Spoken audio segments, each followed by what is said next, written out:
Yes, aman. Ya.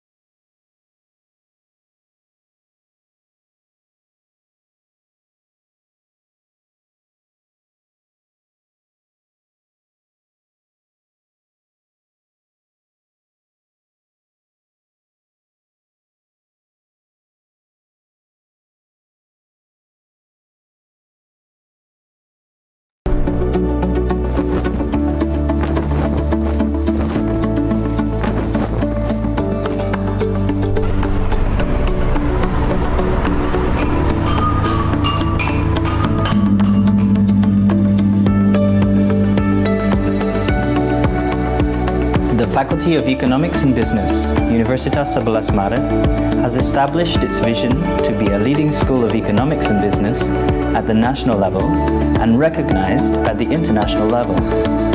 FEB-UNS currently has 7 degree programs consisting of 3 bachelor undergraduate programs, 3 master programs, and 1 doctoral program. All programs have been accredited A, Excellent, by the National Accreditation Board.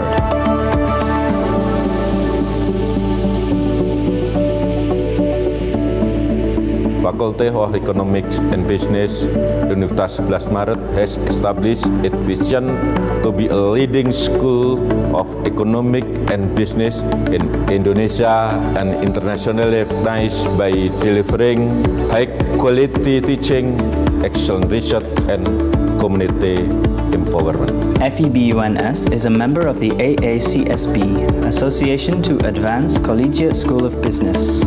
The Master of Management program of FEB-UNS has been accredited by ABES 21, the Alliance on Business Education and Scholarship for Tomorrow, since 2016, while the undergraduate program in Management and the undergraduate program in Development Economics have been certified by the ASEAN University Network Quality Assurance since 2018 and 2019, respectively.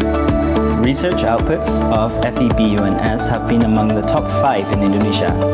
A number of articles written by academic staff have been published in prestigious top-tier journals.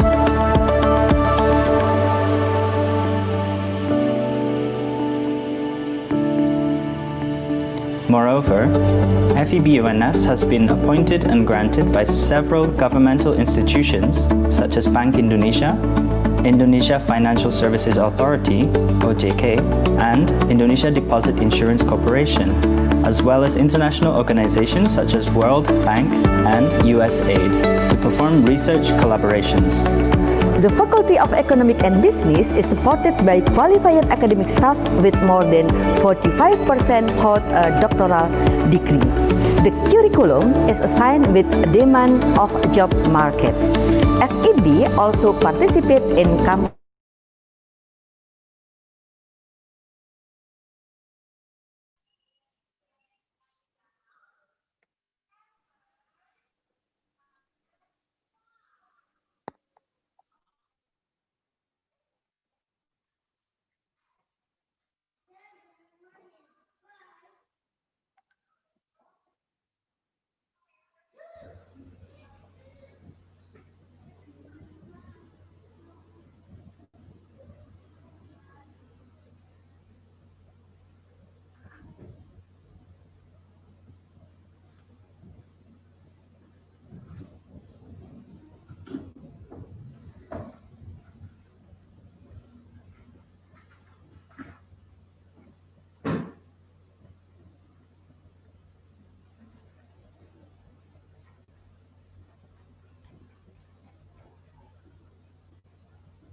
Project and rural development.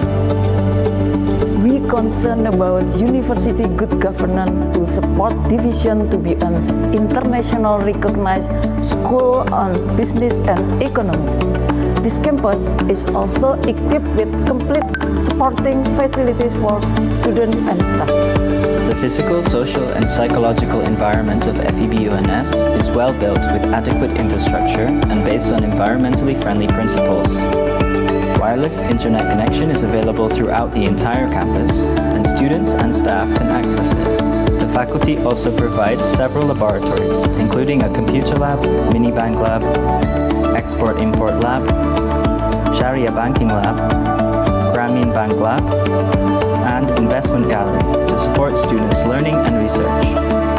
During the COVID-19 pandemic, FEBUNS has kept the education delivered to students at a high level by transforming to a systematic and standardized online teaching and learning system.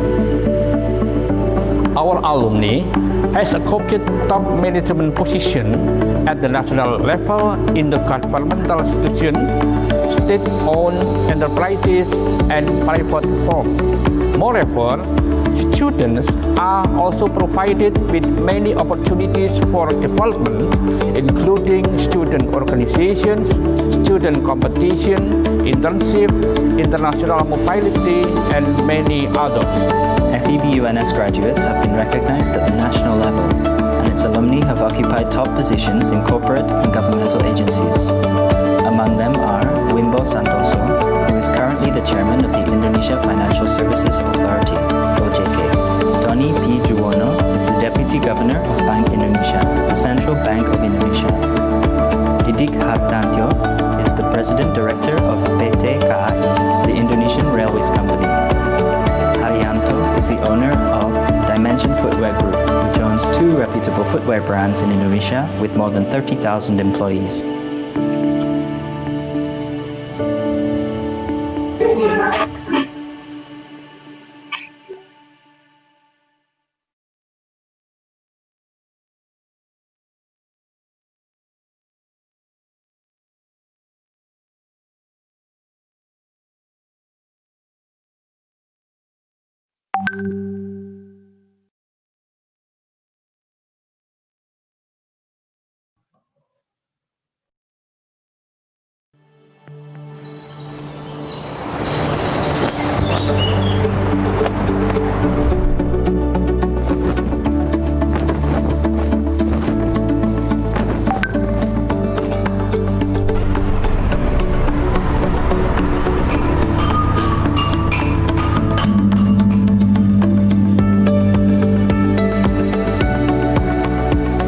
Faculty of Economics and Business, Universitas 11 Maret, has established its vision to be a leading school of economics and business at the national level and recognized at the international level. FEBUNS currently has 7 degree programs consisting of 3 bachelor undergraduate programs, 3 master programs, and 1 doctoral program. All programs have been accredited A, Excellent, by the National Accreditation Board.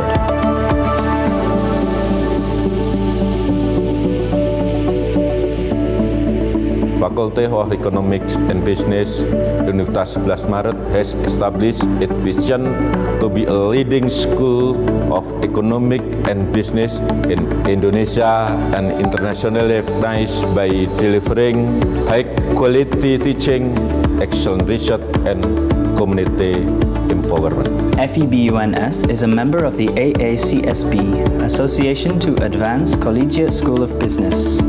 The Master of Management program of FEBUNS has been accredited by ABES 21, the Alliance on Business Education and Scholarship for Tomorrow, since 2016, while the undergraduate program in Management and the undergraduate program in Development Economics have been certified by the ASEAN University Network Quality Assurance since 2018 and 2019, respectively. Research outputs of FEBUNS have been among the top 5 in Indonesia. A number of articles written by academic staff have been published in prestigious top-tier journals.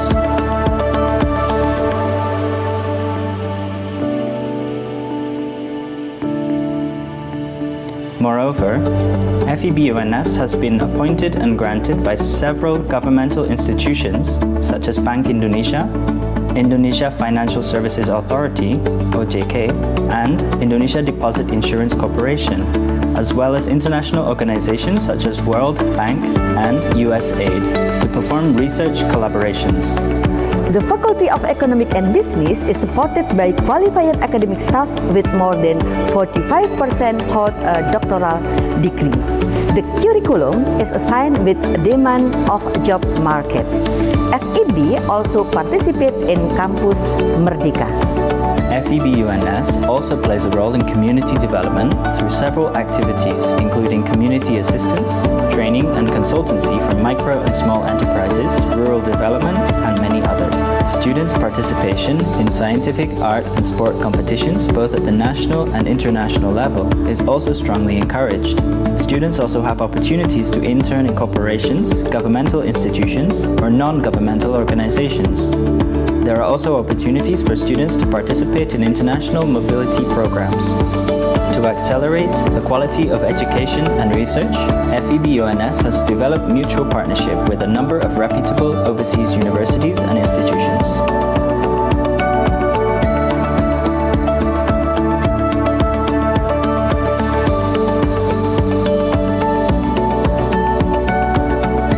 Under the current dynamic circumstances, FEB UNS is also kindly offering some programs for the Independent Learning Initiative, Campus Merdeka, such as student exchange, both domestic and international, research, internship, entrepreneurship, humanity project, and rural development.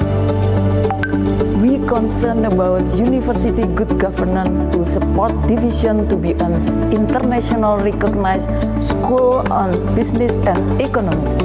This campus is also equipped with complete supporting facilities for students and staff. The physical, social, and psychological environment of FEB UNS is well built with adequate infrastructure and based on environmentally friendly principles. Wireless internet connection is available throughout the entire campus, and students and staff can access it. The faculty also provides several laboratories, including a computer lab, mini-bank lab, export-import lab, Sharia banking lab, Grameen Bank lab, and investment gallery to support students' learning and research. During the COVID-19 pandemic, FEB UNS has kept the education delivered to students at a high level by transforming to a systematic and standardized online teaching and learning system. Our alumni has occupied top management position at the national level in the governmental institutions, state-owned enterprises, and private firms. Moreover, students are also provided with many opportunities for development, including student organizations, student competition, internship, international mobility, and many others. FEB UNS graduates have been recognized at the national level, and its alumni have occupied top positions in corporate and governmental agencies. Among them are Wimbo Santoso, who is currently the chairman of the Indonesia Financial Services Authority, OJK. Tony P. Juwono is the Deputy Governor of Bank Indonesia, the Central Bank of Indonesia. Didik Hartantyo is the President Director of PT KAI, the Indonesian Railways Company. Haryanto is the owner of Dimension Footwear Group, which owns 2 reputable footwear brands in Indonesia with more than 30,000 employees.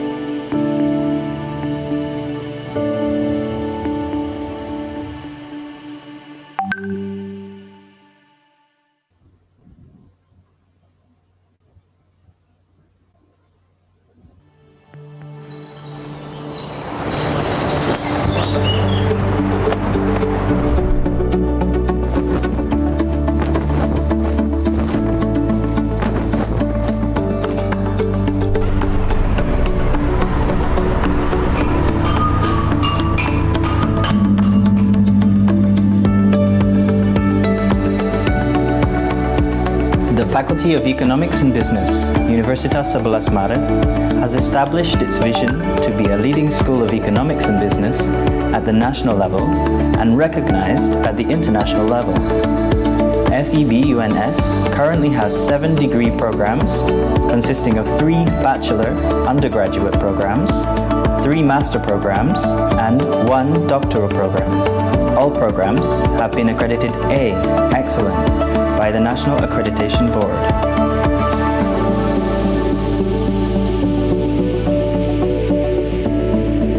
Faculty of Economics and Business, Universitas 11 Maret has established its vision to be a leading school of economic and business in Indonesia and internationally recognized by delivering high-quality teaching, excellent research, and community empowerment. FEBUNS is a member of the AACSB, Association to Advance Collegiate School of Business. The Master of Management program of FEBUNS has been accredited by ABES 21, the Alliance on Business Education and Scholarship for Tomorrow, since 2016, while the undergraduate program in Management and the undergraduate program in Development Economics have been certified by the ASEAN University Network Quality Assurance since 2018 and 2019, respectively. Research outputs of FEBUNS have been among the top 5 in Indonesia. A number of articles written by academic staff have been published in prestigious top-tier journals.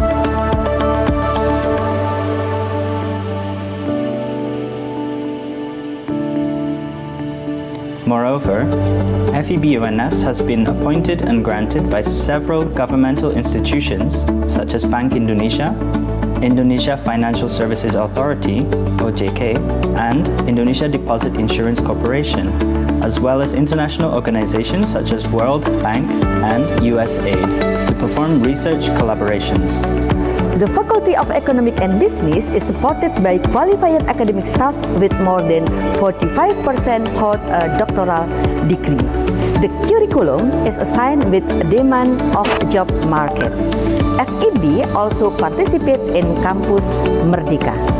FEBUNS also plays a role in community development through several activities, including community assistance, training and consultancy for micro and small enterprises, rural development, and many others. Students' participation in scientific, art, and sport competitions, both at the national and international level, is also strongly encouraged. Students also have opportunities to intern in corporations, governmental institutions, or non-governmental organizations. There are also opportunities for students to participate in international mobility programs. To accelerate the quality of education and research, FEBUNS has developed mutual partnership with a number of reputable overseas universities and institutions.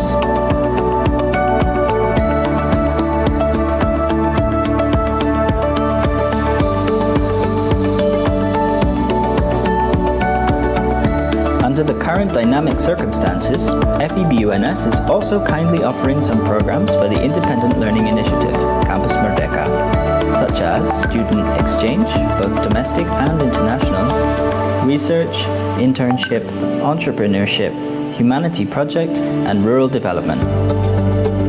We concerned about university good governance to support division to be an international recognized school on business and economics. This campus is also equipped with complete supporting facilities for students and staff. The physical, social, and psychological environment of FEBUNS is well built with adequate infrastructure and based on environmentally friendly principles. Wireless internet connection is available throughout the entire campus, and students and staff can access it. The faculty also provides several laboratories, including a computer lab, mini bank lab, export-import lab, Sharia banking lab, Grameen bank lab, and investment gallery to support students' learning and research. During the COVID-19 pandemic, FEBUNS has kept the education delivered to students at a high level by transforming to a systematic and standardized online teaching and learning system. Our alumni has occupied top management position at the national level in the governmental institution, state-owned enterprises, and private firms. Moreover, students are also provided with many opportunities for development, including student organizations, student competition, internship, international mobility, and many others. FEBUNS graduates have been recognized at the national level, and its its alumni have occupied top positions in corporate and governmental agencies. Among them are Wimbo Santoso, who is currently the chairman of the Indonesia Financial Services Authority, OJK. Tony P. Juwono is the deputy governor of Bank Indonesia, the central bank of Indonesia.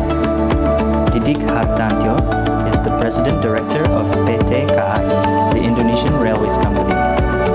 Haryanto is the owner of Dimension Footwear Group, which owns 2 reputable footwear brands in Indonesia with more than 30,000 employees.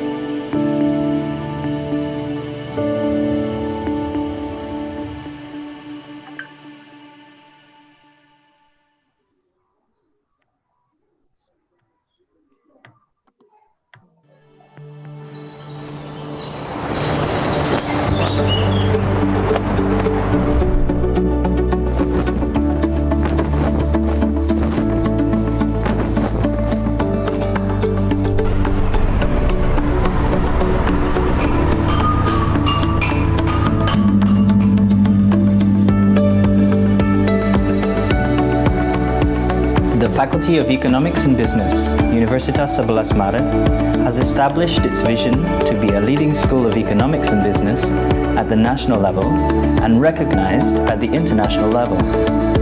FEB-UNS currently has 7 degree programs consisting of 3 bachelor undergraduate programs, 3 master programs, and 1 doctoral program. All programs have been accredited A, Excellent, by the National Accreditation Board.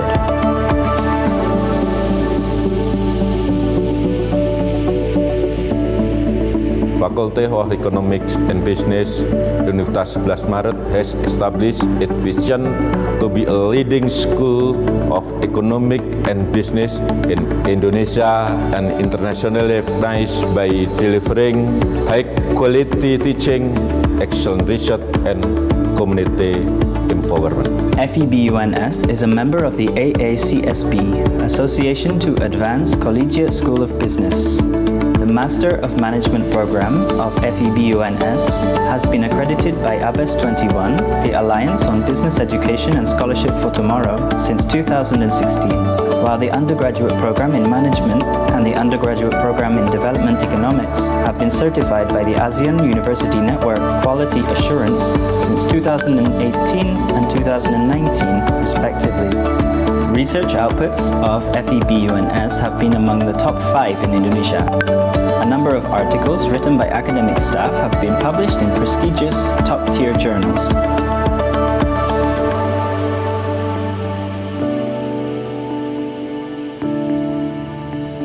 Moreover, FEB-UNS has been appointed and granted by several governmental institutions such as Bank Indonesia, Indonesia Financial Services Authority, OJK, and Indonesia Deposit Insurance Corporation, as well as international organizations such as World Bank and USAID to perform research collaborations. The Faculty of Economic and Business is supported by qualified academic staff with more than 45% hold a doctoral degree. The curriculum is assigned with demand of job market. FEB also participate in Campus Merdeka.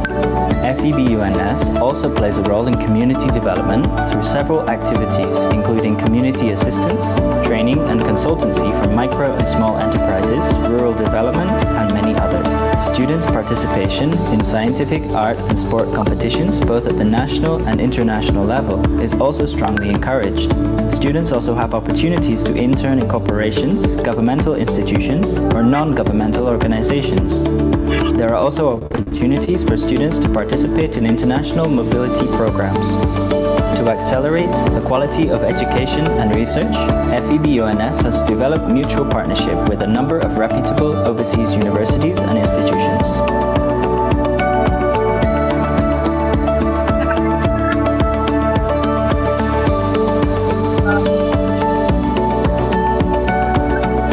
Under the current dynamic circumstances, FEB-UNS is also kindly offering some programs for the Independent Learning Initiative, Campus Merdeka, such as student exchange, both domestic and international, research, internship, entrepreneurship, humanity project, and rural development.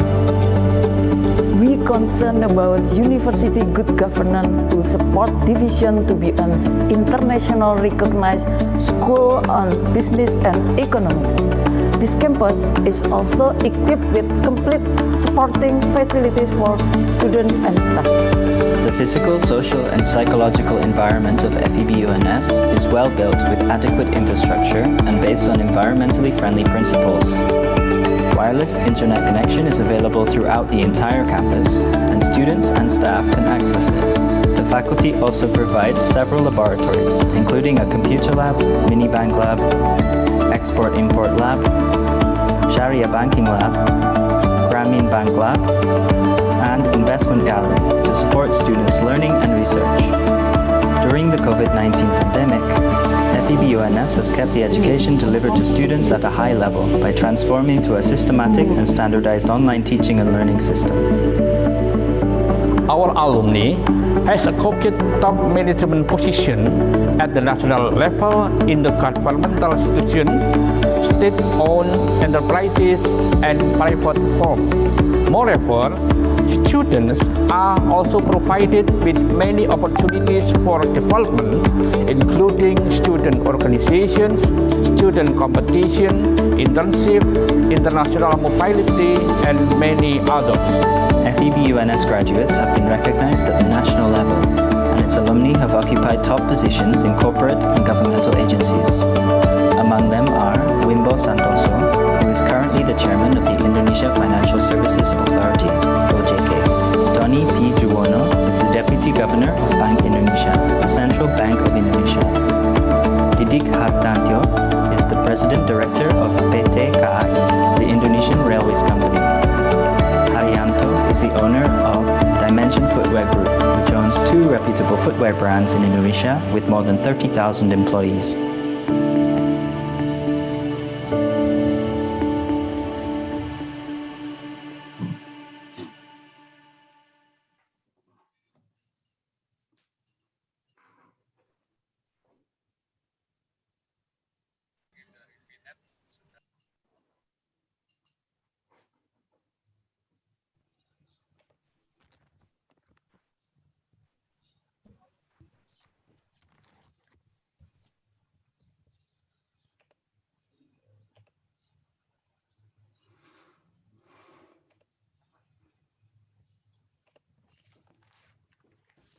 Assalamualaikum warahmatullahi wabarakatuh. Good morning, everyone. I see that Minta is already here as well. And Waalaikumsalam. I think I see Mbak Mira already as well. Good morning, Mbak Mira, and also good morning, everyone who has joined our lecture today. We welcome our guest lecture today by it is Mita, who already come here. Welcome to NS. It is Mita and Mbak Mira, although virtually. Yep. I hope that we can have you in person, but well, right now virtual is all the best that we can have. And also welcome to everyone who has come today to our guest lecture. Thank you for joining us. Today we will discuss about health economics and its application to health. And this is a bit information. Actually, this is a part of our research collaboration project. So Tri Moyaningsi, myself, it is Mita, and also Riana and Miranti, and several other research collaborators. We have a research project this year. And this guest lecture is a part of the research collaboration that we conduct this year.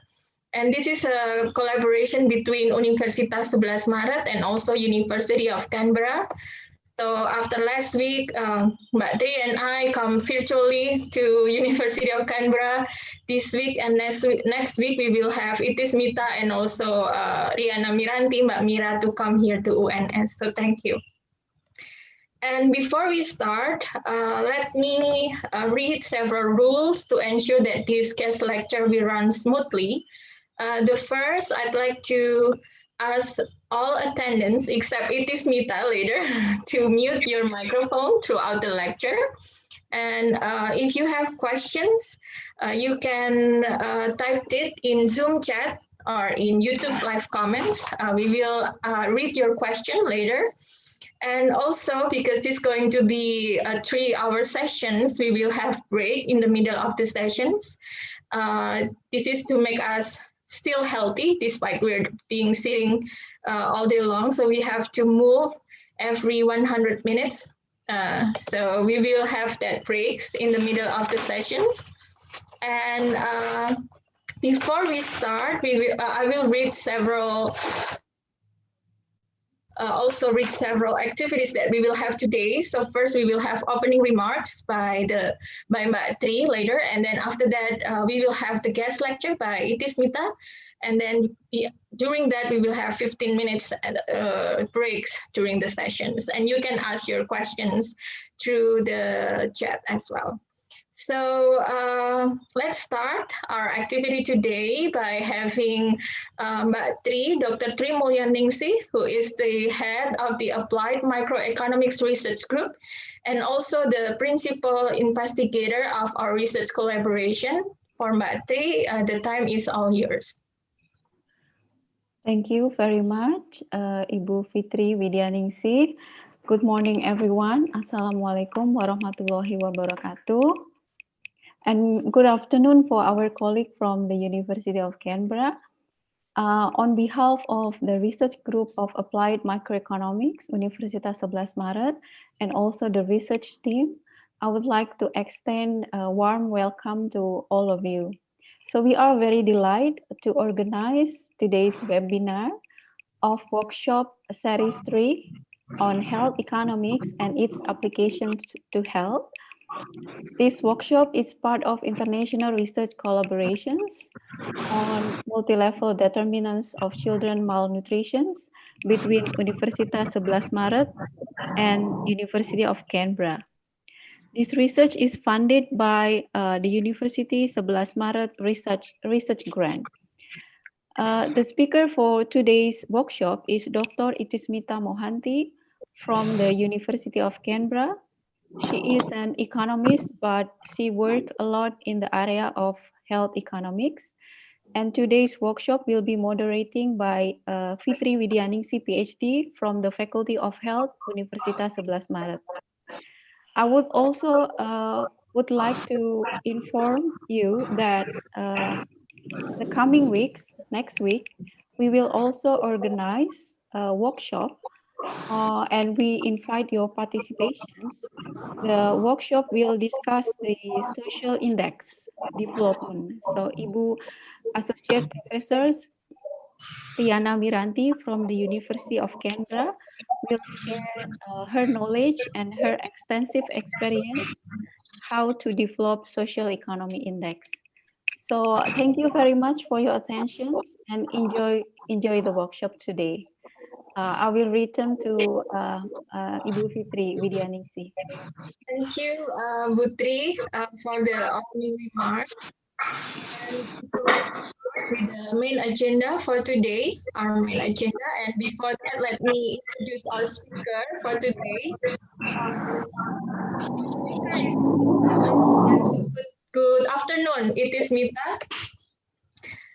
She has PhD in economics from University of Sydney.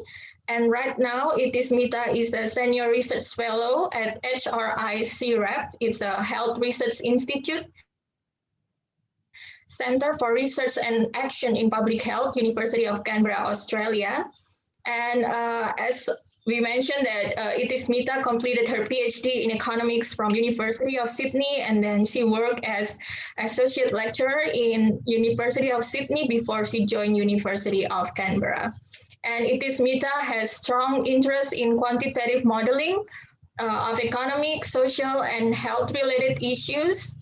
And she has several national research in Australia as well as international publications. And some of her focus is on labor economics, health economics, environmental economics, and also public policy analysis. So let us give warm welcome to Itismita. Thank you, Victor. Thank you. I just want to make sure you can hear me clearly, right? Yes, yes, we can hear you clearly. Okay. Thank you, and good morning to my colleagues in Indonesia, and good afternoon those who are attending from Australia. I'll just share my lecture screen.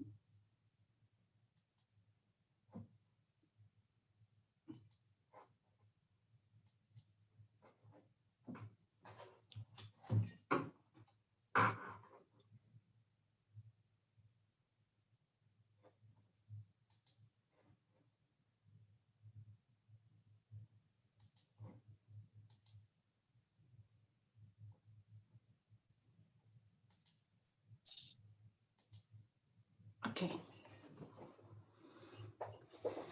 This all good. So I'll start my presentation, and it's a long one I would like to say it's a long one.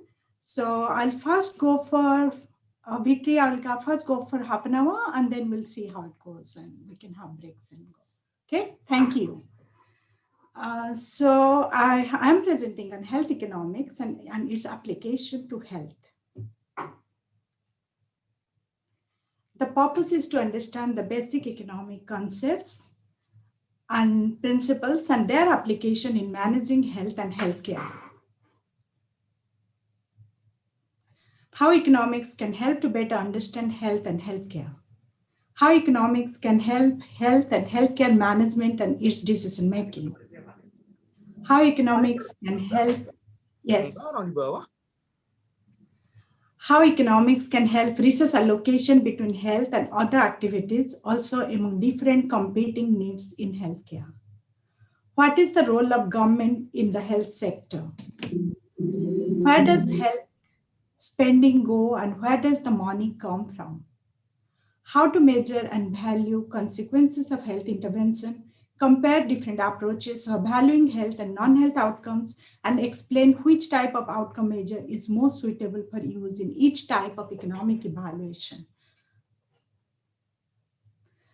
So just to start with, diseases are a clear threat to human health and a country's economic development and growth. The financial impact of COVID-19 on the economic stability of countries is apprehensible.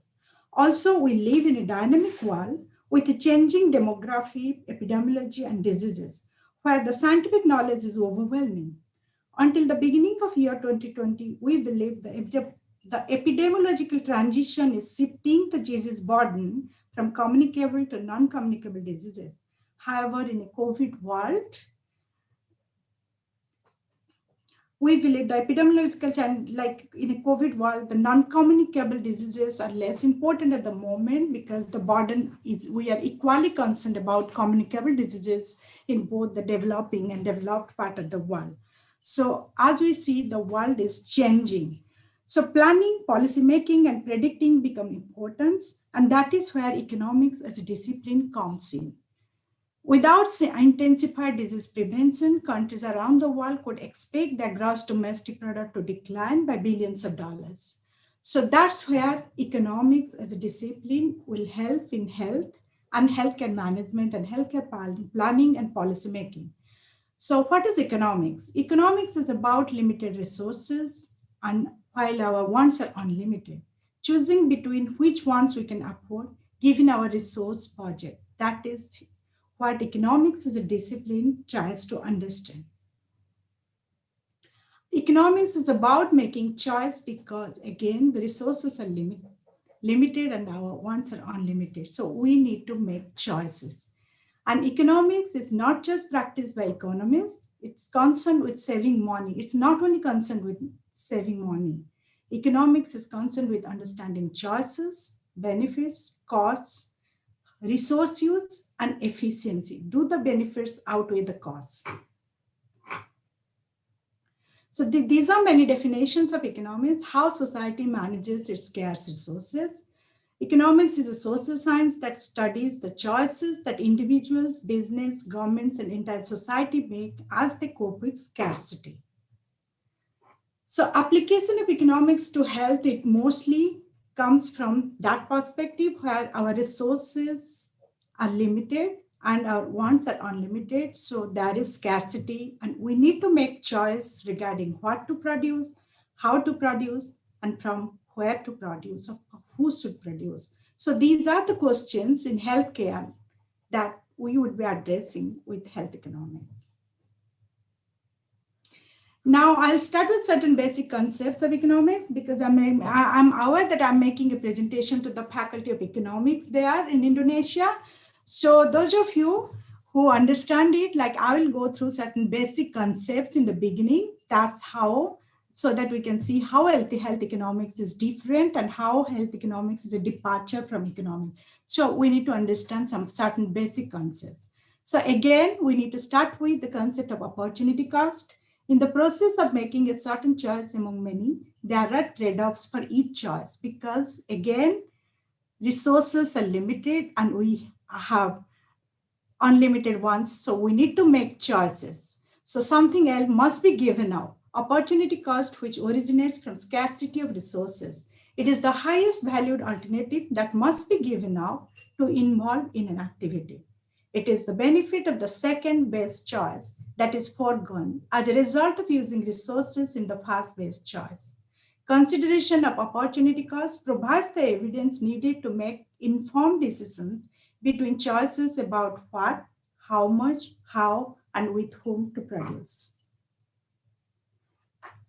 So this is basically a set of choice and opportunity cost for a student. Like students, they have limited times, so that they can divide between sleeping, studying, working, and entertainment. So when they are choosing, like that 24 hours of the day, when they are making different choices, they have to forego certain choices and they have to make trade-offs. Similarly, businesses have limited resources as well, that they need to divide between different alternatives like land, labor, capital, and entrepreneur. Allocate among different goods and services. They have to allocate different combinations of these goods for producing different combinations of output. So there is choice and opportunity cost involved in this decision. Similarly, governments have limited resources that they collect through tax revenues and through the capacity to borrow. But again, they have conflicting needs that they need to meet. They can spend those resources on health, agriculture, industry, education, defense, infrastructure, research and innovation, foreign aid, etc. So which combination they want to prioritize, that decision they need to make depending on other. So economics as a discipline and in healthcare tries to answer these questions, tries to help in policymaking, tries to help in making a choice, tries to help in prioritizing your choice. So health economics as a discipline first came in 1963, and health economics is the application of economic theory, models, and empirical techniques to the analysis of decision-making by individuals, healthcare providers, and governments with respect to health and healthcare. One of the key assumptions generally made in economics is that individuals will make decisions rationally. Given good information, they will choose to do things such as utilize health services that will be in their best interests. Best interest is defined as maximizing their utility given the resources they have at their disposal. So individual consumers, producers, and firms make available information and resources, and they take action intended to achieve their goals. They weigh. The economics assumes they are rational in the sense that they weigh the benefits and costs of alternative actions and choose an action only if the benefits outweigh the cost. So these are certain key economic ideas that economics as a science is based on. So individuals are rational, consumers are rational, they have all the information on the goods and services they're consuming, and they evaluate and they weigh and then they make their choice. So rational individuals, they respond to incentives. So people respond to economic incentives means individual consumers and producers and firms consistently respond to economic incentives for example, changing prices. changing them through changing prices through subsidies and charging them taxes. So individuals in the economy, they respond to these actions. So if the price is low, the demand or they consume more of a good, and if the price increases, they consume less of a good. So these are the assumptions that economics as a discipline makes. So the optional decisions and the optimal decisions that the individuals make, they make those decisions at the margins.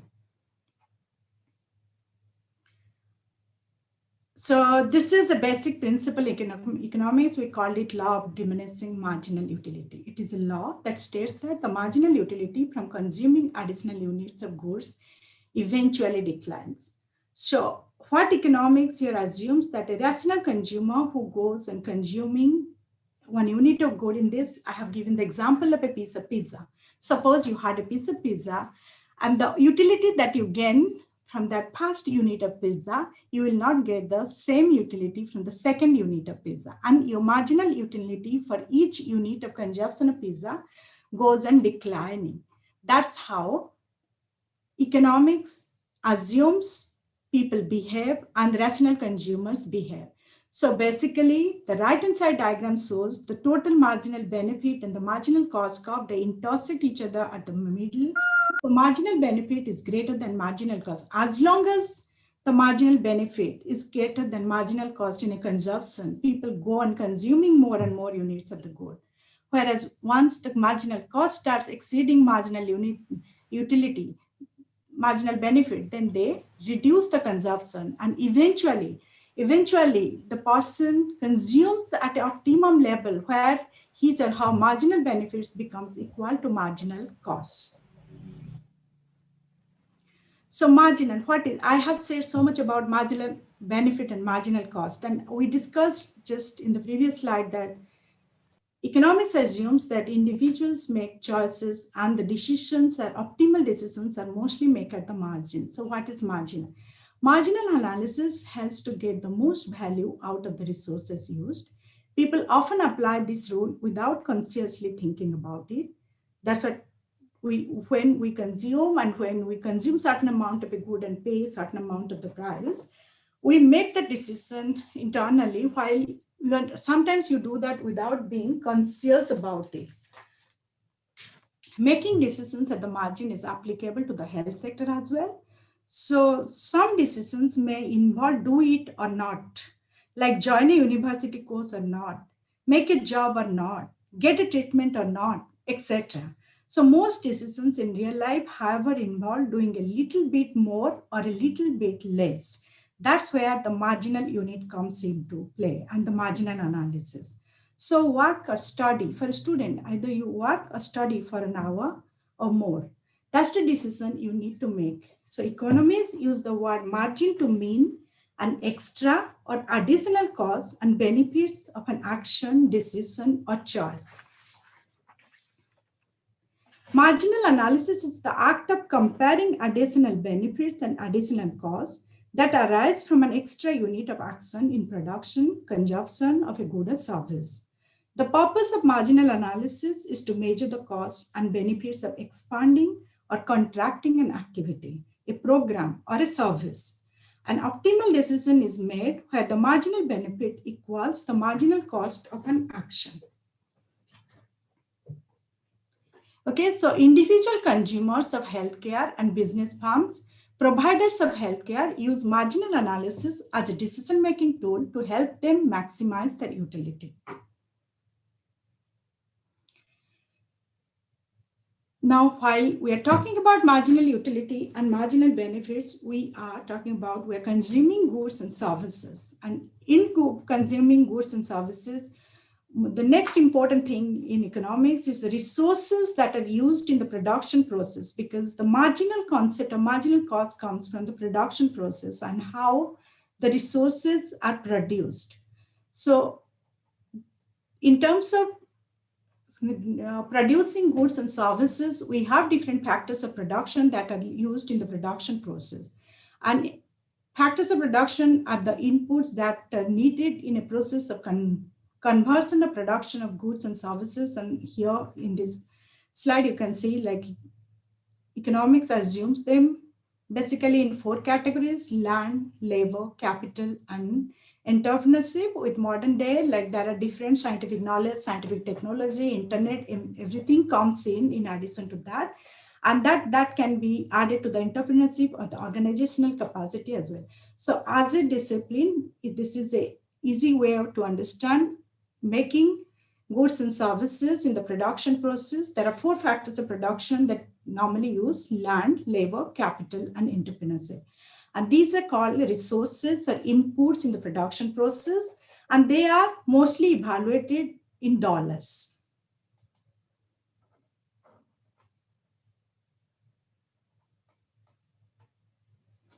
So a resource can be employed in one of the 3 different ways, namely it can be employed for consumption, production, investment, and exchange to maximize utility of the owner. We'll come to the concept what utility means in economics.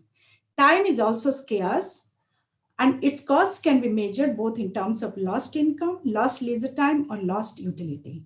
Scarcity requires people to make choices about how to use the limited resources to best fulfill their unlimited wants. Now, what is utility that we have been discussing so much? Given adequate information, economics assumes individuals make decision choices to do things such as utilize health services in their best interest. They maximize their utility given the scarce resources at their disposal. Utility is the power of a good or service to satisfy human needs. Utility is the satisfaction obtained by individuals through the consumption of goods or services. Welfare and social welfare is the sum total of utility experienced after all individuals in a society. So it is an economic criterion on which policy changes or interventions are deemed to affect the well-being of the society. So economics assumes in terms of your optimum utility, making an optimum choice that will maximize your utility. That is how the basic principle. So economics assumes as disciplines that individuals make rational choices, they make choices between the limited resources available, and they evaluate the marginal units like marginal benefit with the marginal cost, and they consume to the level of output where marginal benefit equals to marginal cost. In doing so, they always try to maximize their utility. So utility is the power of a good or service to satisfy human needs. In healthcare, we can think it is the well-being, like well-being of the person or well-being of the society. That's what it does. Now, we also use prices in economics. Price is used to make the optimum choice. So price is the amount of money that is exchanged for a good. A price is influenced by the number of suppliers in the market and the amount of money they are prepared to accept, the number of buyers in the market and the amount of money they are prepared to pay. Individual consumers or households are usually the buyers, while firms or businesses are associated with supply. In case of markets for resources, intermediate goods, for example, in the labor market, households will supply and firms will demand labor.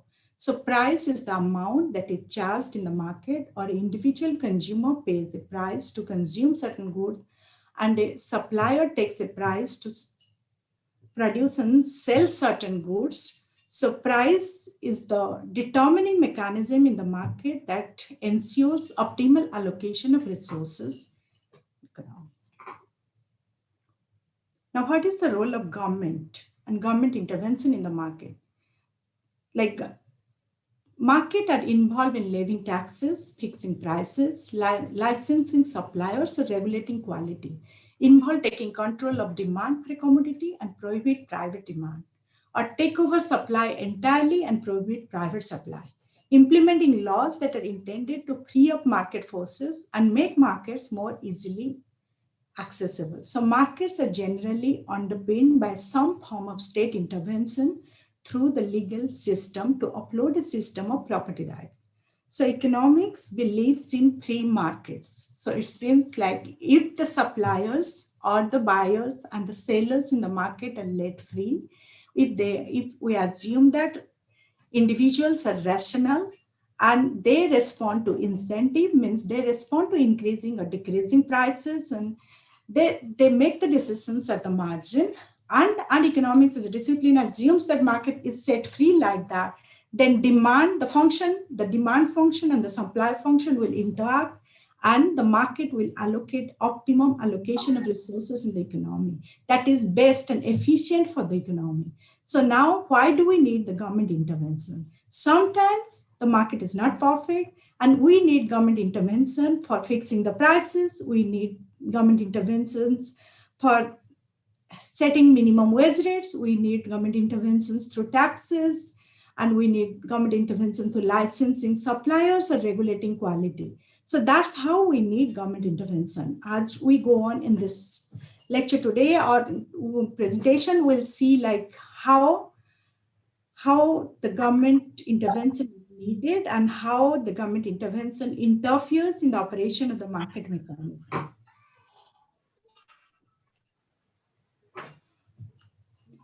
So depending on the relative role of market forces, there are three kinds of economic systems in the world. One is a capitalist system, which we call a free market economy, is an economy which allows the decision of individual households and firms interacting in market in allocating economic resources. In some economies, the government plays such a large role that markets also scarcely exist at all. Such systems are referred to as common or centrally planned economies. Common economies have rapidly diminished in number over the last 50 years or so. So almost every country in the world today has a mixed economy, a system in which market forces and central planning both play a role. So basically, economics as a discipline assumes that free market allocates resources efficiently, optimally. Whereas we don't see a perfect world in nowadays. So we need market interventions to control and regulate certain aspects of the market so that efficiency and optimum allocation can be ensured. So that's where mixed economies, we all see in most of the countries nowadays, we see mixed economies. Neither do we see a perfectly free market economy or we see a perfectly controlled economy. We see a mixed economy to different degrees.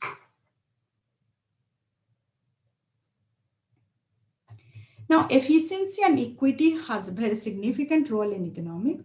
Economics as a discipline tries to reach efficiency. It moves towards making efficient allocation of resources. So each of the three economic systems that we discussed earlier aims to enhance efficiency and also equity. And efficiency, most economic healthcare decisions are meant to pursue both efficiency and equity. Here I'll just share a link from the website, like from internet with you, and that will explain you basically what do we mean in economic efficiency.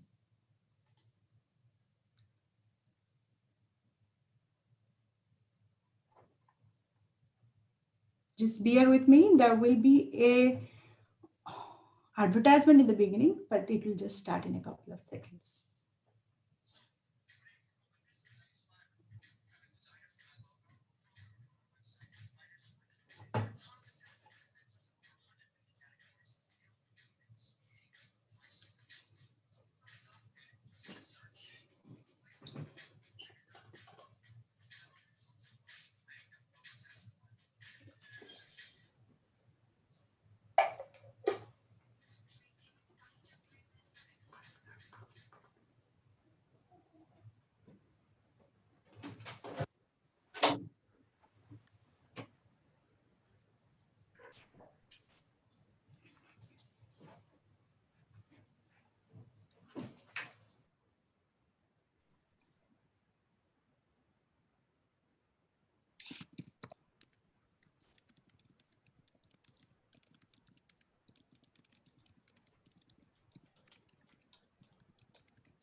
Sorry, it is Mita. We still see the PowerPoint screen.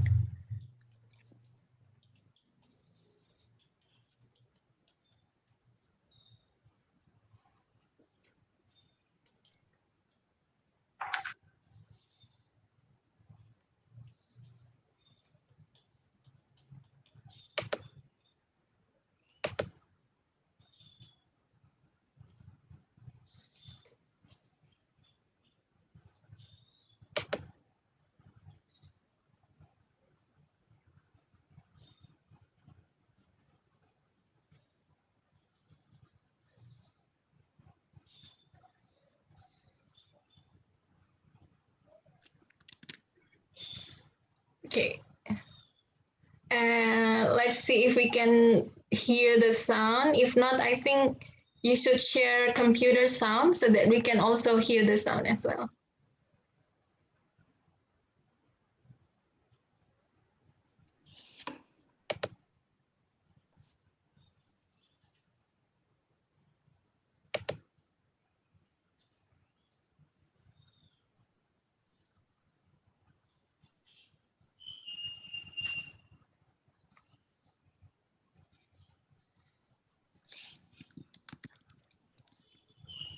Sorry, it is Mita. We still cannot hear the sound of the video.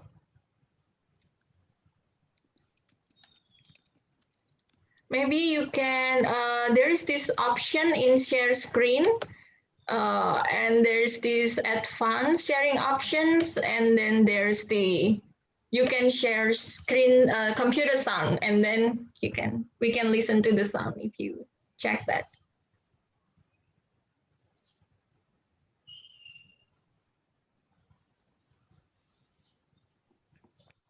Probably because it is Mita is still mute.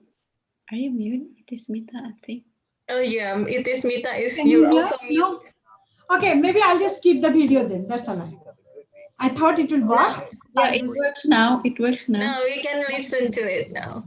But the other farm is more weak in terms of hours worked. The economic efficiency of each is subject to interpretation. Market forces like It works now. It is Mita. Okay. Can reveal how changes in production increase the level of economic efficiency.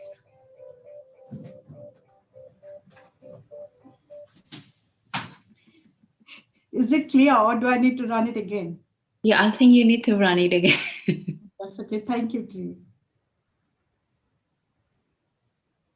Each person in that economy. Resources optimally allocated to minimize economic efficiency. Economic efficiency is achieved when every resource is optimally allocated to minimize waste and best serve each person in that economy.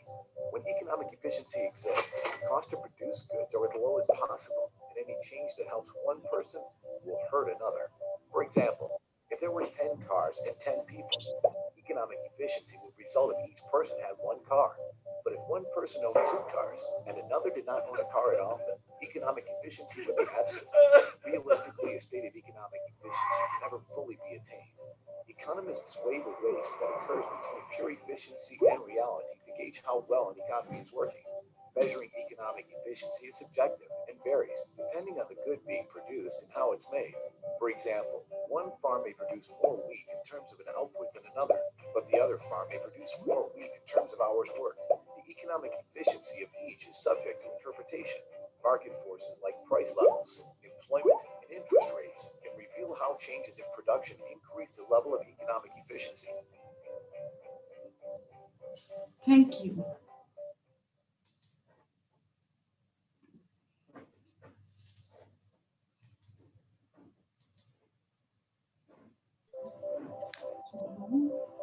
Just a minute. How would I? Again, I need to save my slides, isn't it? On the top right. Stuff sale.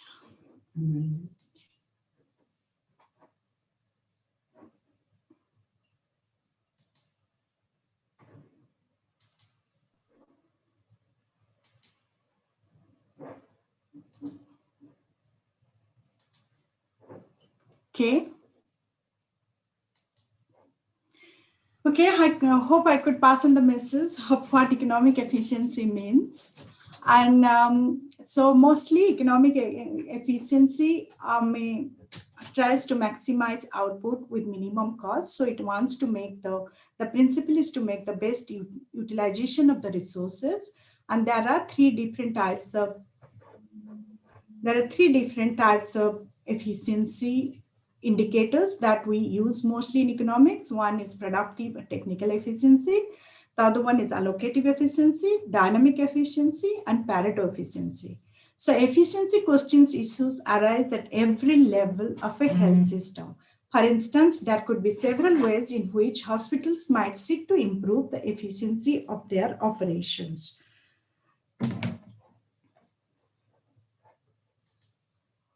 So again, economics is a discipline try to achieve equity as well, efficiency and equity is another important concern of economists as well as health service providers and policymakers. Equity is a fair distribution of economic benefits. For example, goods and services among different individuals, groups of people, or societies. This refers fairness and justice. Equity is different to equality. Equity is about fairness, but this may or may not mean the equal share of goods or services. Now, how does efficiency and equity are addressed in health economics?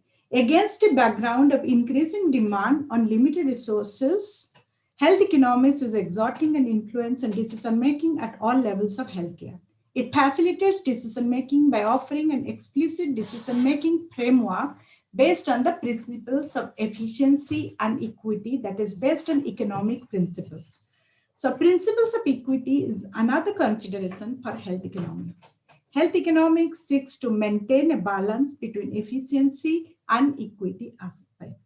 So here I need to bring to the attention that in healthcare, it's mostly believed that health economics only tries to save dollars. Health economics talks about saving dollars, but that is what not exactly the purpose of health economics is. It tries to maximize the efficiency. It tries to achieve both efficiency and equity in the allocation of resources in terms of healthcare management and health resource management and health policy making. So health systems are not static, but adjust and change to accommodate demographic, social, economic, environmental, and technological changes.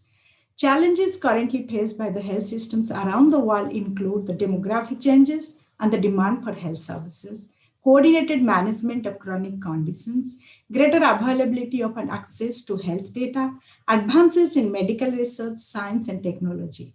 So, but again, since 2020, with the arrival of COVID, we are again challenged with more with the infectious and communicable diseases and how the world is interacting, and we basically don't know what is happening with the control of disease and how that is influencing the economy. And so we are facing constant challenges in the health and healthcare system around the world.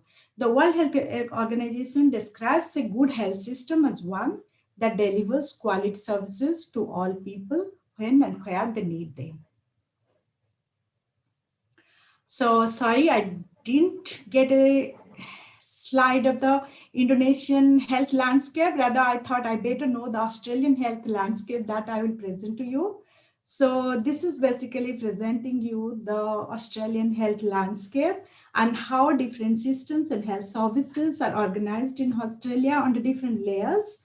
So you can see the specialist, acute and residential care in the center, then the primary health and communicable care, health promotion and disease prevention after that. And then like we have determinants of health and other demographic factors that influence the health outcomes, while health system funding influences the whole healthcare system in Australia, and Australian government funding is also something that influences the health system funding, like how much funding is available for the health system funding. That is again Australian government funding decides that.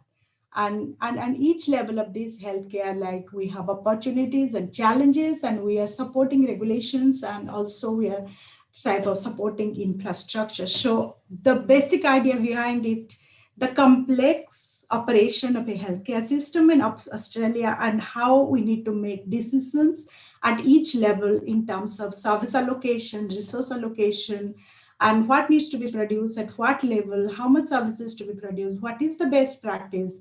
So all these decisions is something that mostly influenced by economic principles and ideas.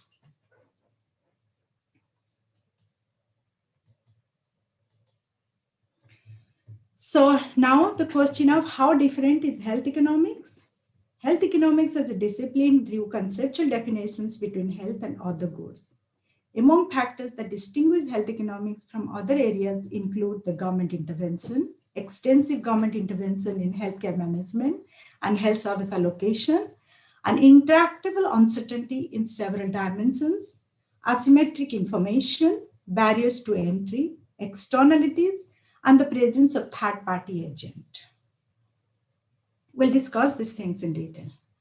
So the physician, a third-party agent in healthcare market, makes purchasing decisions. So what a person needs in terms of his or her healthcare need, when he or she falls ill, he sees a doctor, she sees a doctor. So the physician makes the decision. Physicians knows what is the best for each of us in terms of what is our healthcare need. So whether to order a lab test or prescribe a medication or to perform a surgery, etc., while being insulated from the price of the product or services. So it is not exactly the consumers who consume the goods to make the decision, but there is a third-party agent present here in the form of the physician. So physician actually diagnoses and physician tells what is our optimum demand of healthcare.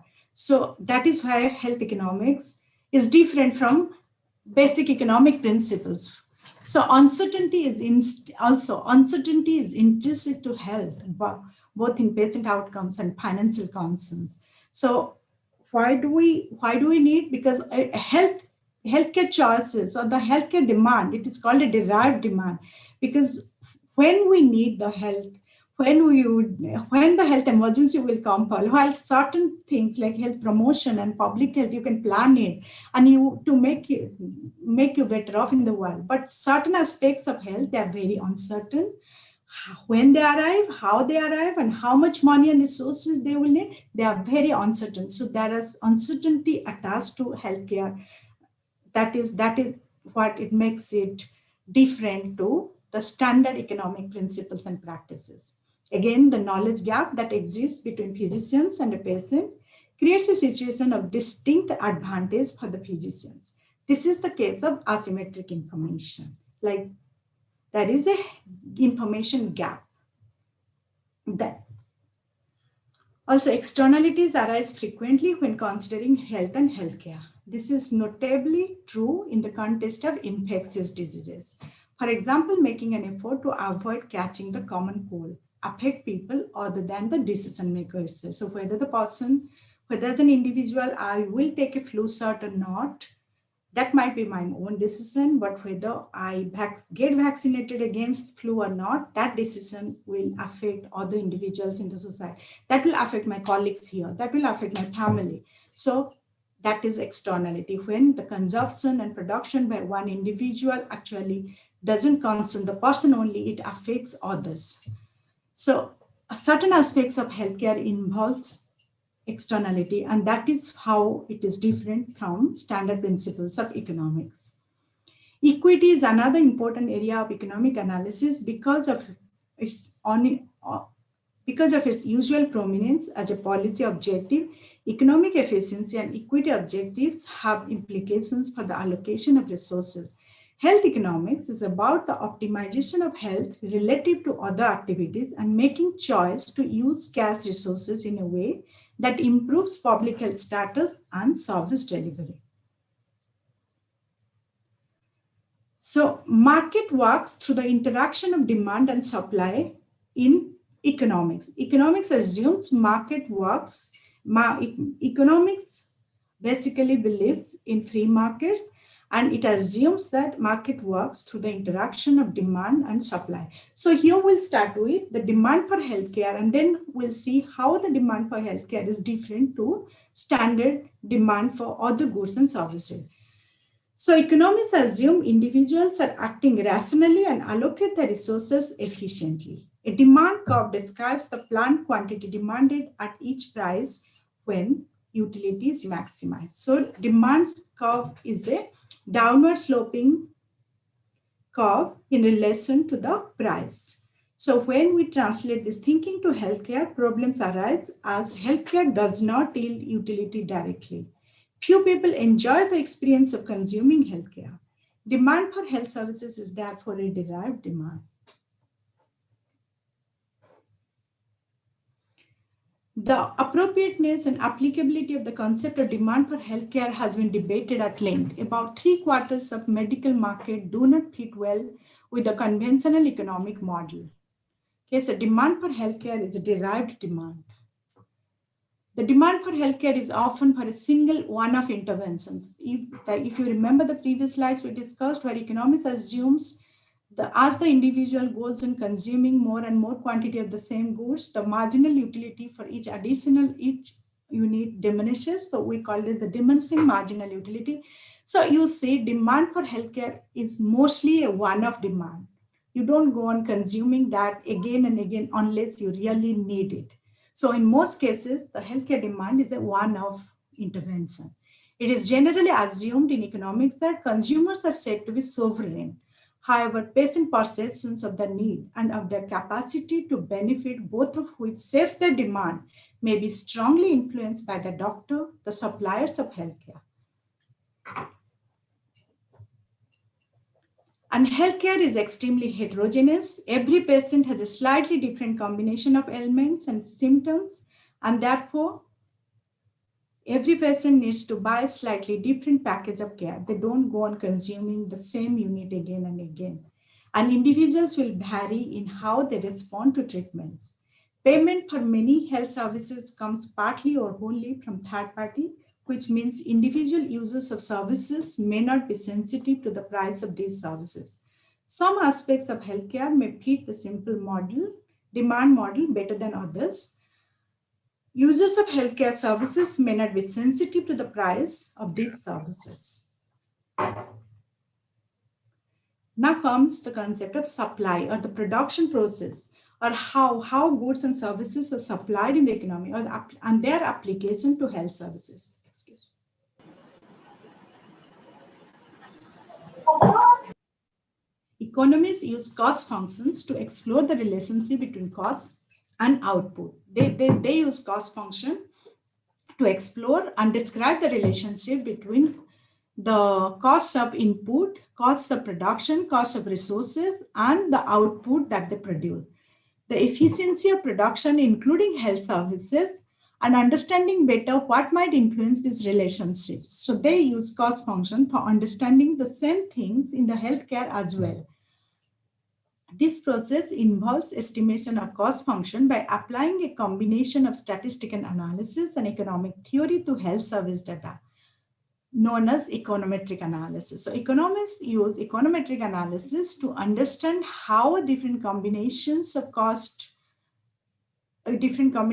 input at a minimum cost can lead to efficient allocation or efficient combination of production. So this type of analysis is important in diagnosing efficiency and economies of scale. So here a simple model of market, how the market attains equilibrium using the demand and supply functions in economics, and how will that vary in case of healthcare, and how certain aspects of healthcare actually are still based in principles of economics. The economic framework of demand and supply is a useful way to analyze factors that affect the use and provision of health services. Market equilibrium is a situation in which the quantity demanded equals the quantity supplied of a product or service, where quantity demanded becomes equal to quantity supplied. And this is where demand and supply curves intersect in a competitive market, and the competitive market ensures efficient allocation of resources. That's what presented in this diagram. So basically we have price on the vertical axis, we have quantity of the goods that we are trading in this market on the horizontal axis, and D1 is the demand function that slopes. Demand is the inverse relationship with price. Price increases, people demand less and less of the good. But when price increases, the sellers are happy to supply more, and they say happy to supply more and more of the goods. So supply is an increasing function of price. And as you see, the two functions interact at a point. That's when we believe in economics. The consumers use the marginal analysis. They are rational. They respond to incentives, and they evaluate each option until the marginal cost becomes equal to marginal benefit. Once the marginal cost exceeds marginal benefit, they stop consuming. So that is the point in the market where market determines Q1 quantity is optimum at a price of P1. Now, economics believe if there is excess supply, if the price is higher than the equilibrium price and price is $3 and there is demand is less than supply, which is economists assume that the dental care market or the cosmetic surgery market in the health sector, they respond to economic principles. Therefore, I've used an example of dentists' prices here. So if the price is higher than the market clearing price, if the price is three pounds here, higher than 2 pounds, the market clearing price, then demand is less than supply. So that is going to be a surplus in the market, and dentists drop prices to increase client numbers but can afford to carry out less checkups. So clients with marginal benefit less than $3 come for checkups, and at equilibrium market clearing price achieves at price $2, 2 pounds. So that can also be the case of excess demand, where the price is below the equilibrium price and the demand is greater than supply, and marginal benefit is greater than marginal cost. So firms can afford to increase supply, or other dentists enter the market. So in such situation, the equilibrium market price is again restored at 2 pounds. So these are the market. Even if there is excess demand, even if there is excess supply, economics thinks the forces of demand and supply, they interact. So in some cases, new producers come in to produce to meet the excess demand. And in case of excess supply, the people who have more benefit, they enter, and the producers leave the market to produce less. And the market self-adjusts itself to the equilibrium price and quantity where the optimum resource allocation is achieved. Similarly, the effect of change in demand and supply on equilibrium price and quantity. So if increase in supply is proportionately more than decrease in demand due to changes in any of the determinants of supply of demand other than own price changes, then market equilibrium point is shifts from A to point B with proportionately higher fall in price than increase in quantity. So these are basically examples. Like we're recording this lecture, you can go through it again. These are certain examples how economics as a science believes that markets, free markets, self-adjust itself to a equilibrium positions. Even if there are discrepancies in the short run, it self-adjusts itself to a equilibrium position. And certain markets in the healthcare, they still go by the based on the principles of economics, like the dental care market and the cosmetic surgery market, where the goods are more or less homogeneous, the service delivery is more or less, again, they're not exactly based on economic principles.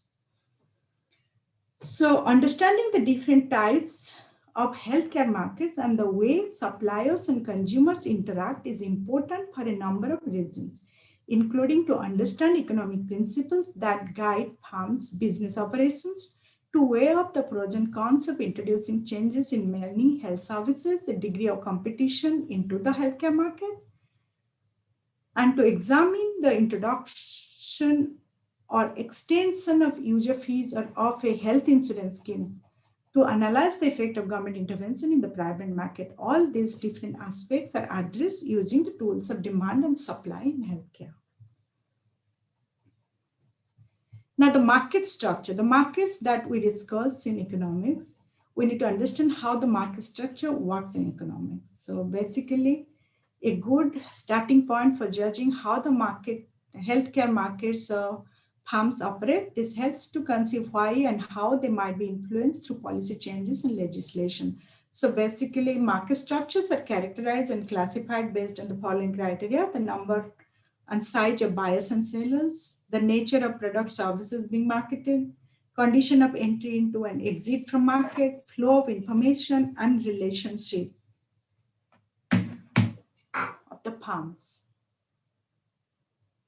So a perfectly competitive market, that is a perfect market structure that economic principles are based on. It is based on many sellers and buyers because it promotes competition in the market. So it says economics believes that efficient allocation of resources is achieved based on competition in the market. So there would be many buyers and sellers, and producers as sellers would be producing identical or homogeneous products. There are no barriers to entry into the market for the new firms, and there are no barriers to exit from the market from the existing or already operating suppliers of firms. Information is readily available to both suppliers and buyers in various aspects of the market, and firms operate independently. And the economic principles describe a situation where perfectly competitive markets will automatically produce an equilibrium price and quantity. Perfectly competitive market is quite effective at allocating resources in an efficient manner. So that's how perfect competition works. Again, this is the demand curve or the marginal social benefit curve. This is the supply curve and the marginal social cost curve. And the equilibrium is achieved. The interaction of demand and supply, marginal social benefit and social cost, where marginal benefit equals to marginal cost. And you can see the triangular area, the upper part is consumer surplus, producer surplus, and what economics believes in a perfectly competitive market, the total surplus is maximum. The welfare is maximized. It is a measure of total welfare when we are saying like consumer surplus. So welfare to the consumer, welfare to the producer are maximized, and together they maximize the total welfare in the economy. Different meanings relate to different levels of decision making and how well scarce resources are allocated. So again, perfectly competitive markets economics believes is able to achieve allocative efficiency, where allocative efficiency describes the situation where resources are allocated and commodity is distributed in a way that maximizes social welfare. Social welfare is the total benefit minus the total cost. Social welfare is maximized at the point where marginal social benefit equals, we saw that in the previous diagram, and efficiency has different meanings. When we say that is the efficient allocation of resources achieved in the economy, where marginal social cost becomes equal to marginal social benefit, efficiency has different meanings, like the different types of efficiency. So a free market will allocatively efficient if demand is equal to marginal social benefit and supply is equal to marginal social cost. However, these things does not operate perfectly always, and in healthcare, they not necessarily operate perfectly always. So in healthcare, the total demand is not always equal to the marginal social benefit, and marginal supply is not always equal to the marginal social cost, so market fails.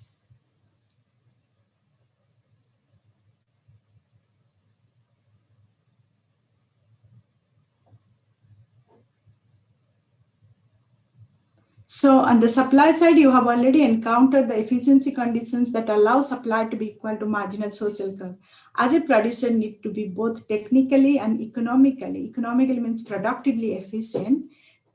We will discuss without these conditions in place, where will always be a way of improving the allocation of resources without making anyone worse off. So you will explore situations where demand does not necessarily reflect the marginal social benefit in healthcare. Now, what is technical efficiency? Different definitions of efficiency that are used in the decision making and in health services. Technical efficiency refers to physical relation between resources like capital and labor. the inputs and the health outcome. A technically efficient position is achieved when the maximum possible improvement in outcomes is obtained from a set of resource input. Consider treatment of osteoporosis using alendronate. A recent randomized trial showed that 10 milligram daily dose has an effect, was as effective as 20 milligram dose. So the lower dose is technically more efficient. That is a very good example of thing. So technical efficiency cannot directly compare alternative health interventions, where one intervention produces the same or better health outcome with less or more of one resources or more of another. Whereas what is productive efficiency in healthcare? In healthcare, productive efficiency enables assessment of the relative value for money of interventions with directly comparable outcomes. For example, a policy of changing from maternal age screening to biomedical screening for Down syndrome, which one is productively efficient? So which one better addresses the outcome? That's what the productive efficiency means. It cannot address the impact of reallocating resources at a broader level, for example, from geriatric care to mental illness, but it has to be in the same care where the outcomes are comparable. Then you can compare whether productive efficiency is achieved or not.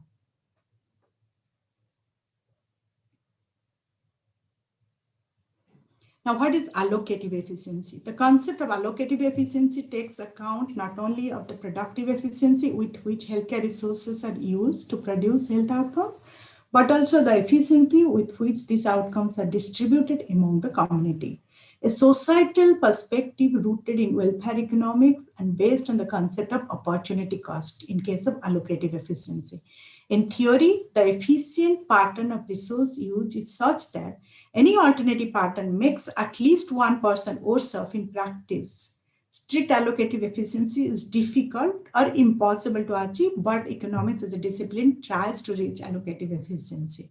So this criterion would eliminate as inefficient changes that resulted in many people becoming much better off at the expense of a few being made slightly worse off.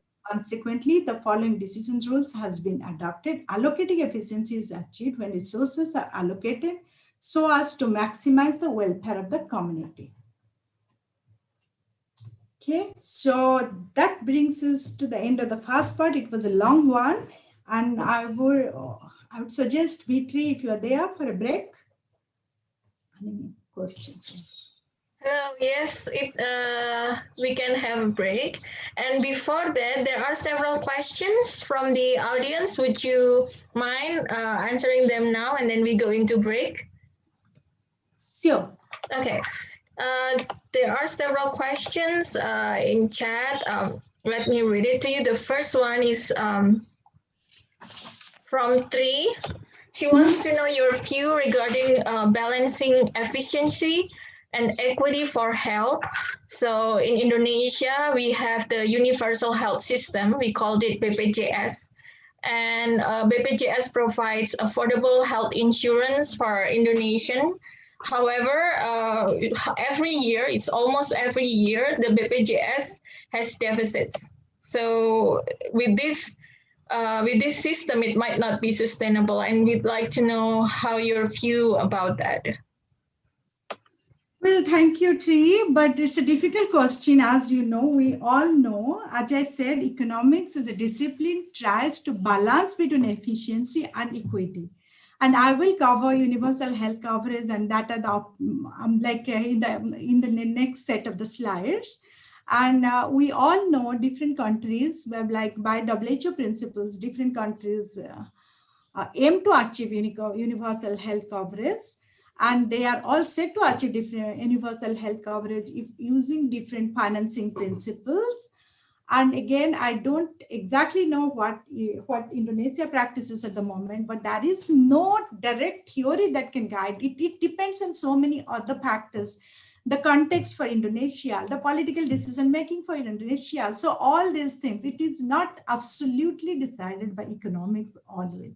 Well, as using the economic principles, we can definitely sort of evaluate where we are at the moment in terms of achieving equity or efficiency. But yes, well, there is no exact principle that can guide you, and that is, it depends on the historical context, how the health system has evolved, and it depends on the, yes, it depends on many factors and many other contexts other than only economic. But that is what we try to achieve. Like, we try to make a balance between efficiency and equity, and universal health coverage is a move towards equal allocation of resources. Definitely. Thank you. Okay, Hope thank that you. answers your question. Yeah, it is a complex when we're dealing with health systems. And here's another questions from Pak Heri. So, Mr. Harry, it is interesting to incorporate marginal analysis in health economics since there's a gap between physicians and patients. Is it possible to derive demand curve by using Marshallian demand function or Higgsian? I'm sure it's economics because yes. Again, I can't answer in such detail on those things at the moment. It is basically possible. And again, as I said, the economic principle is behind and it is guiding the healthcare decisions and healthcare policies. So yes, you can do, but then again, as I said, all the goods in healthcare sector are not homogeneous. They are not homogeneous, and there is a gap between what we demand and what the doctor prescribes. The patient always does not know what exactly they need, but you can choose specific cases or particular healthcare needs where you can still do that analysis. And I'm not sure. I'm not the right person at the moment to answer that one yet. Thank you. This is another question, and it might be more from the health perspective. So we know that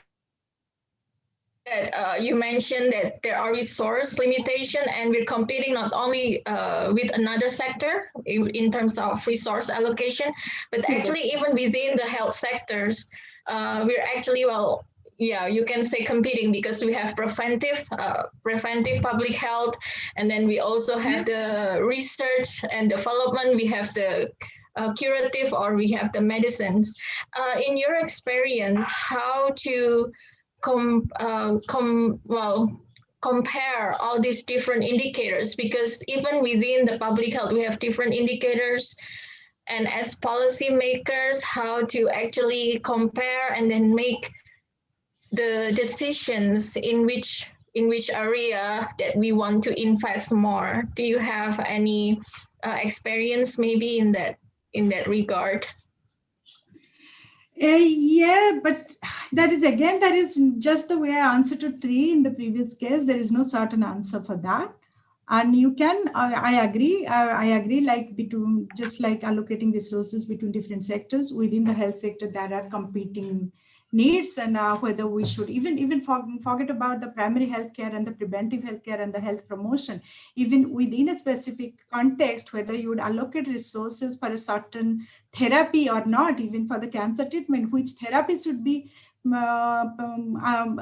funded. Those are the important questions that we need to answer using health economics. Well, health economics I will come to those, like health economic evaluation, how you evaluate different interventions using health economic evaluation. There are certain different techniques like cost utility analysis, cost effective analysis, that are mostly used in the health sector. And that will help you, because healthcare market is not a perfect market as described in economics. So there are certain different rules. Like, that's why we rely more on health economic evaluation tools to arrive at an optimum decision. But then that is a whole area, that a whole complete area. I'll only briefly touch upon those things today. But again, when you are comparing specific objectives, like in terms of allocative efficiency, the principle is to look for where the more outcome is maximum, where the most people are benefited. That's okay, thank you. Yeah. Okay, so now it's time for us to have breaks. If we don't have breaks, I feel guilty for myself because we are doing research on ergonomics right now, and we do have to have breaks every certain amount of time. So we will convene again in 10:30. Will that be okay? So like in 2:30 or in about 15 minutes. Yeah, we will have 15 minutes. Thank you. 10:30 Indonesian time. Yeah. Yes. So we will convene in about 15 minutes. Yeah. Yeah. Okay, so I'll just be online and I'll just mute myself on. Okay. Okay, thank you. And we will see some because we cannot go to Canberra, but we have several videos from the University of Canberra that we can see. Would you mind stop your screen sharing, Itismita, so we can see about University of Canberra in the next 15 minutes. And before we start with the break, let me remind you that we will have the link for participation, so as well as the link for certificate by the end of the second session. So you can fill out the link later after we share it. Thank you.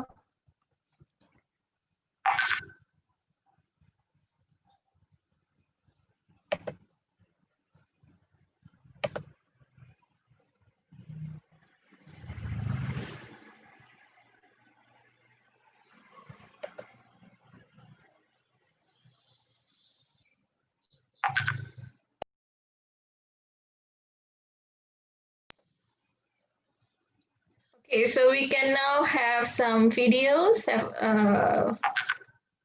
and some break. Please be back at 10:30.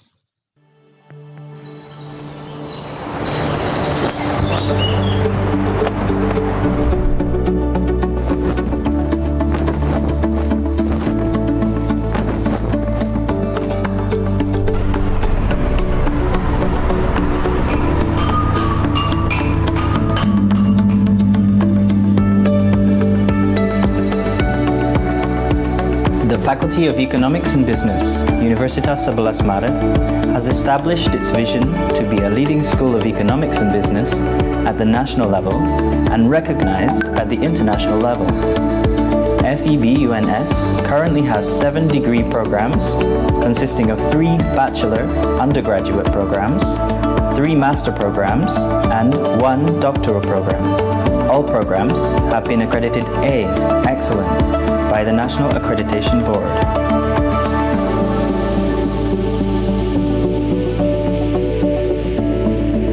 Faculty of Economics and Business, Universitas 11 Maret has established its vision to be a leading school of economic and business in Indonesia and internationally recognized by delivering high-quality teaching, excellent research, and community empowerment.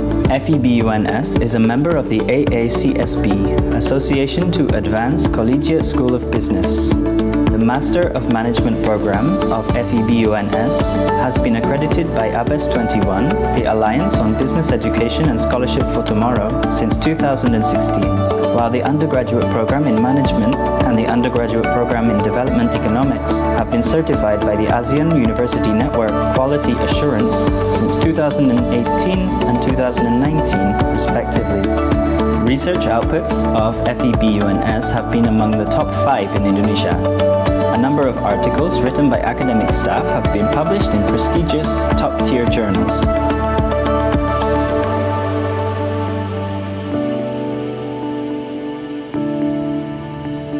Moreover, FEB-UNS has been appointed and granted by several governmental institutions such as Bank Indonesia, Indonesia Financial Services Authority, OJK, and Indonesia Deposit Insurance Corporation, as well as international organizations such as World Bank and USAID to perform research collaborations.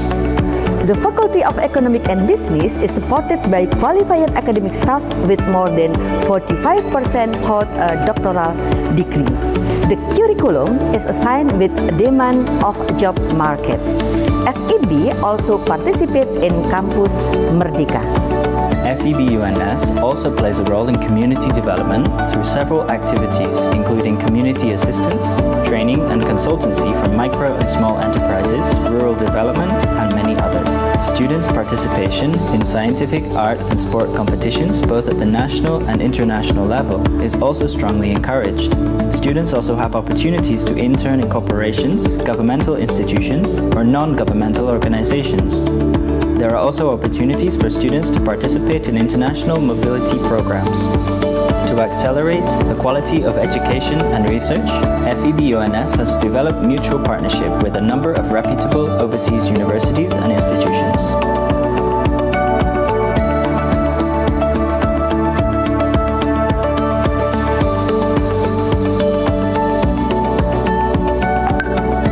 Under the current dynamic circumstances, FEB-UNS is also kindly offering some programs for the Independent Learning Initiative, Campus Merdeka, such as student exchange, both domestic and international, research, internship, entrepreneurship, humanity project, and rural development.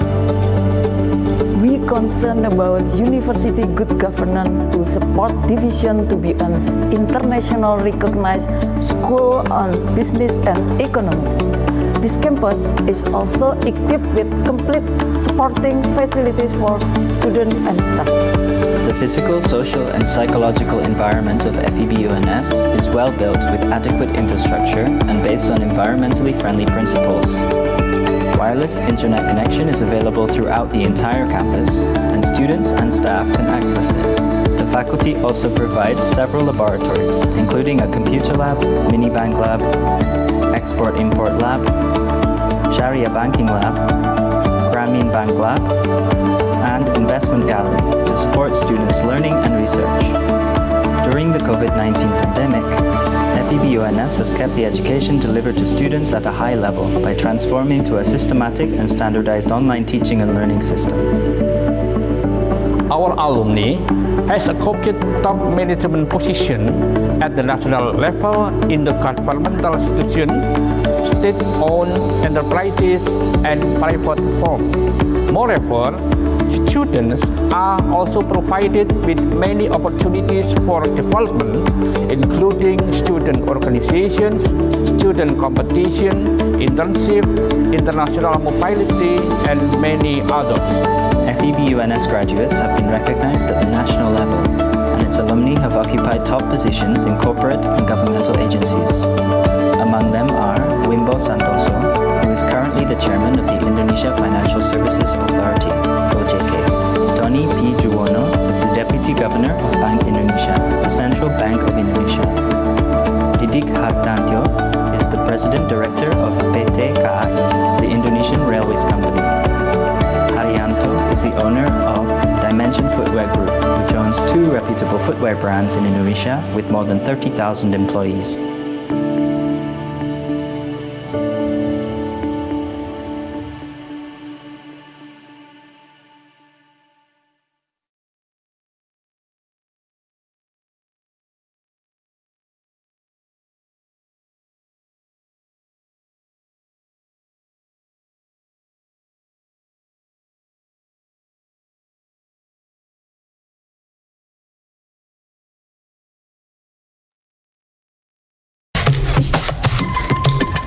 UC has some serious connection in the workforce, which is why our graduate employment rate is so great.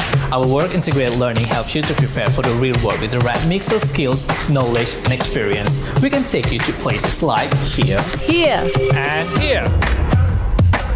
I'm working and learning. The University of Canberra is ranked among the top 100 young universities in the world. We consistently deliver an 89% graduate employment rate with extraordinary starting salaries. The academic staff are seriously qualified as experts in their field.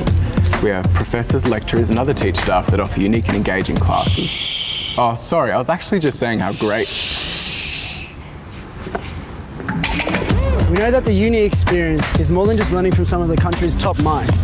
Our vibrant campus has social clubs to suit everyone's needs, cafes to make your mouth water, and a bar scene so good that even group assignments are fun.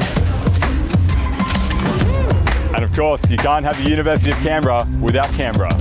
We came third on Lonely Planet's Guide of Places to See in 2018. In the world, like the whole world. We have views, coffee, beer, fresh air, Plus, our nightlife doesn't shut at 1:30. And neither does our library. So how about it? Come to the University of Canberra and see what this amazing place has to offer you. We even saved you a seat. Oh, I meant them. Just cut to the big drone shot. University of Canberra. Your future looks great from here.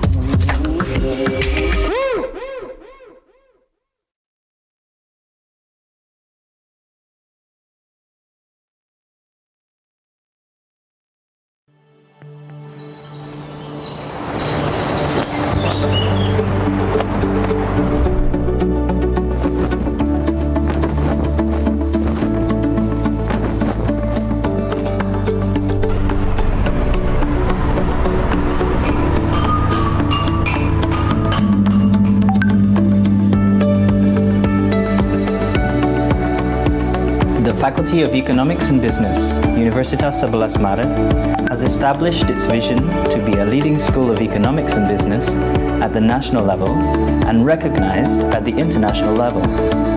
FEB-UNS currently has 7 degree programs consisting of 3 bachelor undergraduate programs, 3 master programs, and 1 doctoral program.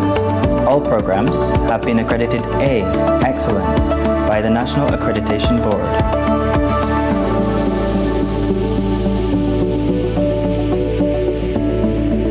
Faculty of Economics and Business, Universitas 11 Maret has established its vision to be a leading school of economic and business in Indonesia and internationally recognized by delivering high-quality teaching, excellent research, and community empowerment. FEB-UNS is a member of the AACSB, Association to Advance Collegiate School of Business.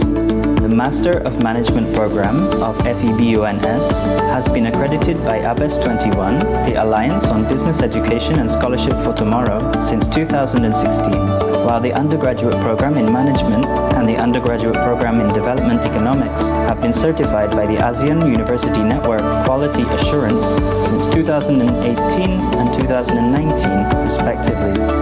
Research outputs of FEB-UNS have been among the top 5 in Indonesia.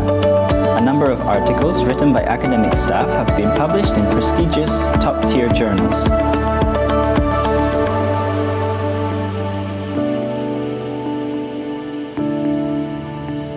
Moreover, FEB-UNS has been appointed and granted by several governmental institutions such as Bank Indonesia, Indonesia Financial Services Authority, OJK, and Indonesia Deposit Insurance Corporation, as well as international organizations such as World Bank and USAID, to perform research collaborations.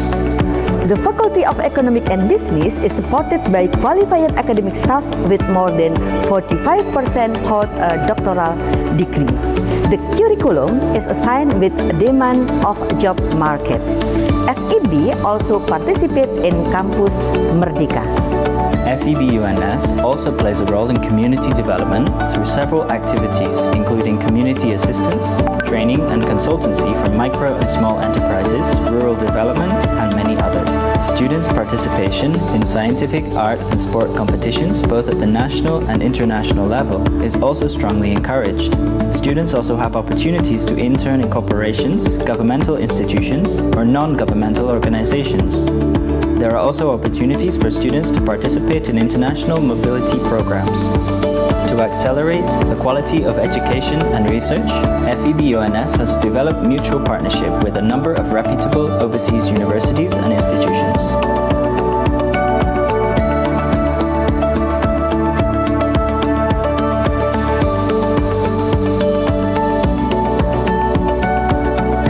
Under the current dynamic circumstances, FEB-UNS is also kindly offering some programs for the Independent Learning Initiative, Campus Merdeka, such as student exchange, both domestic and international, research, internship, entrepreneurship, humanity project, and rural development. We concerned about university good governance to support division to be an international recognized school on business and economics. This campus is also equipped with complete supporting facilities for students and staff. The physical, social, and psychological environment of FEBUNS is well built with adequate infrastructure and based on environmentally friendly principles. Wireless internet connection is available throughout the entire campus, and students and staff can access it. The faculty also provides several laboratories, including a computer lab, mini bank lab, export-import lab, Sharia banking lab, Grameen Bank lab, and investment gallery to support students' learning and research. During the COVID-19 pandemic, FEBUNS has kept the education delivered to students at a high level by transforming to a systematic and standardized online teaching and learning system. Our alumni has occupied top management position at the national level in the governmental institutions, state-owned enterprises, and private firms. Moreover, students are also provided with many opportunities for development, including student organizations, student competition, internship, international mobility, and many others. FEBUNS graduates have been recognized at the national level, and its alumni have occupied top positions in corporate and governmental agencies. Among them are Wimbo Santoso, who is currently the chairman of the Indonesia Financial Services Authority, OJK. Tony P. Juwono is the deputy governor of Bank Indonesia, the central bank of Indonesia. Didik Hartantyo is the president director of PT KAI, the Indonesian Railways Company. Haryanto is the owner of Dimension Footwear Group, which owns 2 reputable footwear brands in Indonesia with more than 30,000 employees.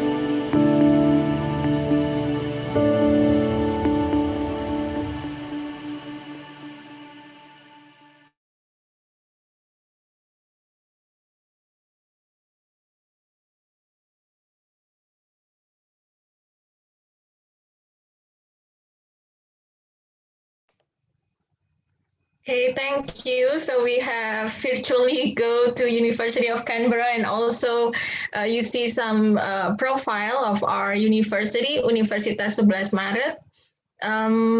Before we start our second sessions of today with Dr. Itismita Mohanty, let me remind you again that later you can fill out the form for the attendance list as well as for the certificate, which we will distribute in the second session. Also, if you have questions, please feel free to fill out or type out in the chat or the live comments on YouTube. So Itismita, Dr. Itismita, Yes, are you ready? Yes, I'll just Okay, thank you very much. So you will have the time to present the second session. Thank you.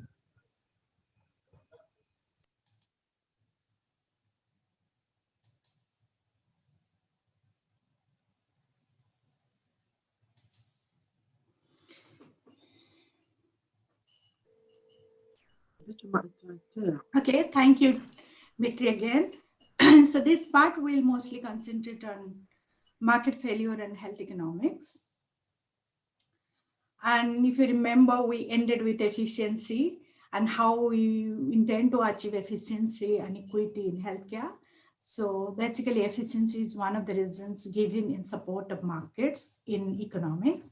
So technical and allocative efficiency is what we mostly aim to achieve. Markets can also yield other benefits, including like while efficiency is what we try to achieve in healthcare using economic principles. So markets in economics are also promoted for achieving opportunity for better customer services and innovation, improving resiliency and voluntary cooperation and equity.